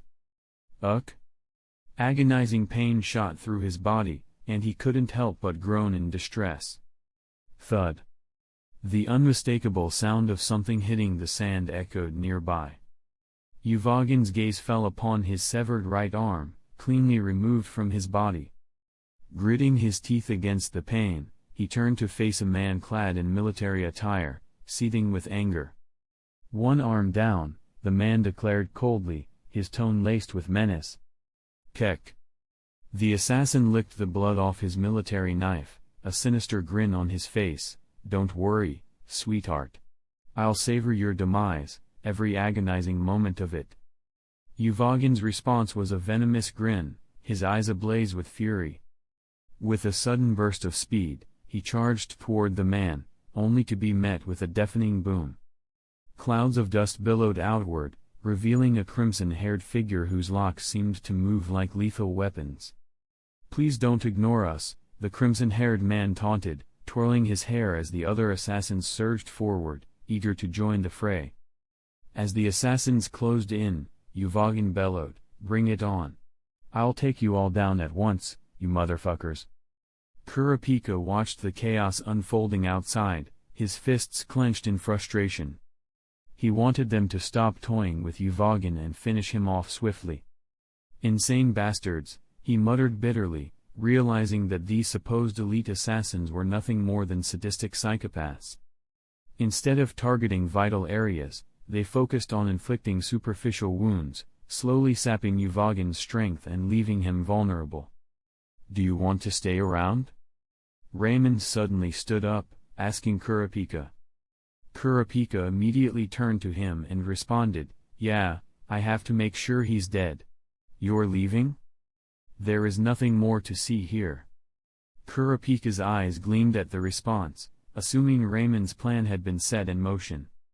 There was no need to see more of it, so he nodded, "I see. Besides, I have some other stuff to do tomorrow. You know I'm kinda busy." Raymond continued as he slowly made his way out of the empty room, heading out of the abandoned building. Sakujiro and Sin bowed as they followed right after him. Kurapika looked at the door from which Raymond had exited, then glanced at the chessboard Raymond had left behind, falling into contemplation. Why would he reveal his plan to me? He knew Raymond had intentionally let him in on all of this. Though Raymond might have wanted to prevent him from taking action because he was eager to immediately kill Uvogin, Kurapika knew that Sakujiro was enough to stop him, or even the young man about his age who wore glasses, Sin. These two people on his side are strong. That was what he felt just by interacting with them. And Raymond? Though he wasn't sure, as he didn't feel this way around Raymond before. It might be because he had finally learned this unsettling side of Raymond, but Kurapika felt a chill just being around him. "It's as if he's suddenly gotten stronger," he muttered before shaking his head. Kurapika thought it would be impossible, considering only a few months had passed since the last time they met. However, none of that mattered as his eyes lit up with realization about Raymond's plan. He didn't have much attachment to the Nostrade family, much less the 10 Dons. By allowing them to clash and attempt to destroy each other, Kurapika was thrilled at the prospect of preying on them when they were weakened. This is a golden opportunity. Fighting the 10 Dons wouldn't be an easy feat, considering they had a lot of forces under them. It might be why he let me know all of this, Kurapika spoke to himself with a smile. I should have thanked him. He then looked out the window at the ongoing battle, noticing that the assassins were consistently gaining the upper hand. Meanwhile, "Master, are you trying to recruit him?" Sakujiro suddenly asked as the car drove through the quiet city, Raymond casually enjoying the city lights. "What makes you think so? I've known you long enough to recognize when you're pulling strings for a good reason. However, I just can't figure out why. And I've watched him single-handedly beat up that child from the Phantom Troop." "Oh? That does make sense, since I always recruit talented people to the company." "That's right, I could see that he's a committed guy," Sin chimed in, recalling his meeting with Kurapika earlier. "However, no, I'm not planning to recruit him. He's only strong against the Phantom Troop," Raymond clarified, shaking his head. He barely felt any threatening aura from Kurapika, which meant his abilities followed the same rules as in the canon. "I want him to stay on their side firmly," Raymond revealed, eliciting confused looks from Sakujiro and Sin. However, Raymond chuckled, a grin spreading across his face. Kurapika's presence was the perfect icing on the cake in the current situation. Despite the risk it posed to his plan, Raymond was confident it wouldn't fail. "My plan is perfectly imperfect. So what if they get more clues? That would make things even better." His chuckles sent chills down both Sakujiro and Sin's spines as sweat trickled down their foreheads. And that's a wrap, hunters. Another amazing Hunter x Hunter fanfic done. Like usual, show the author some love. Their info is below. If you're new here and vibing with the channel, drop a comment, even if it's just screaming Killua supremacy as any normal person should, and hit subscribe to officially join the cult, community. Yay! The Hunter community, eyes emoji. Your support helps a lot. Just you watching and liking the video, comments, it helps keep me motivated too. So yay! What else did I have to say? Oh, and also keep an eye on the community posts. We aren't bots and actually post cool stuff there daily. But don't quote me on that. If Terry's nothing there for a day, or a few days, I choose to dodge all responsibility. That's it for now. Peace. And love y'all. Headphone emoji, red heart emoji.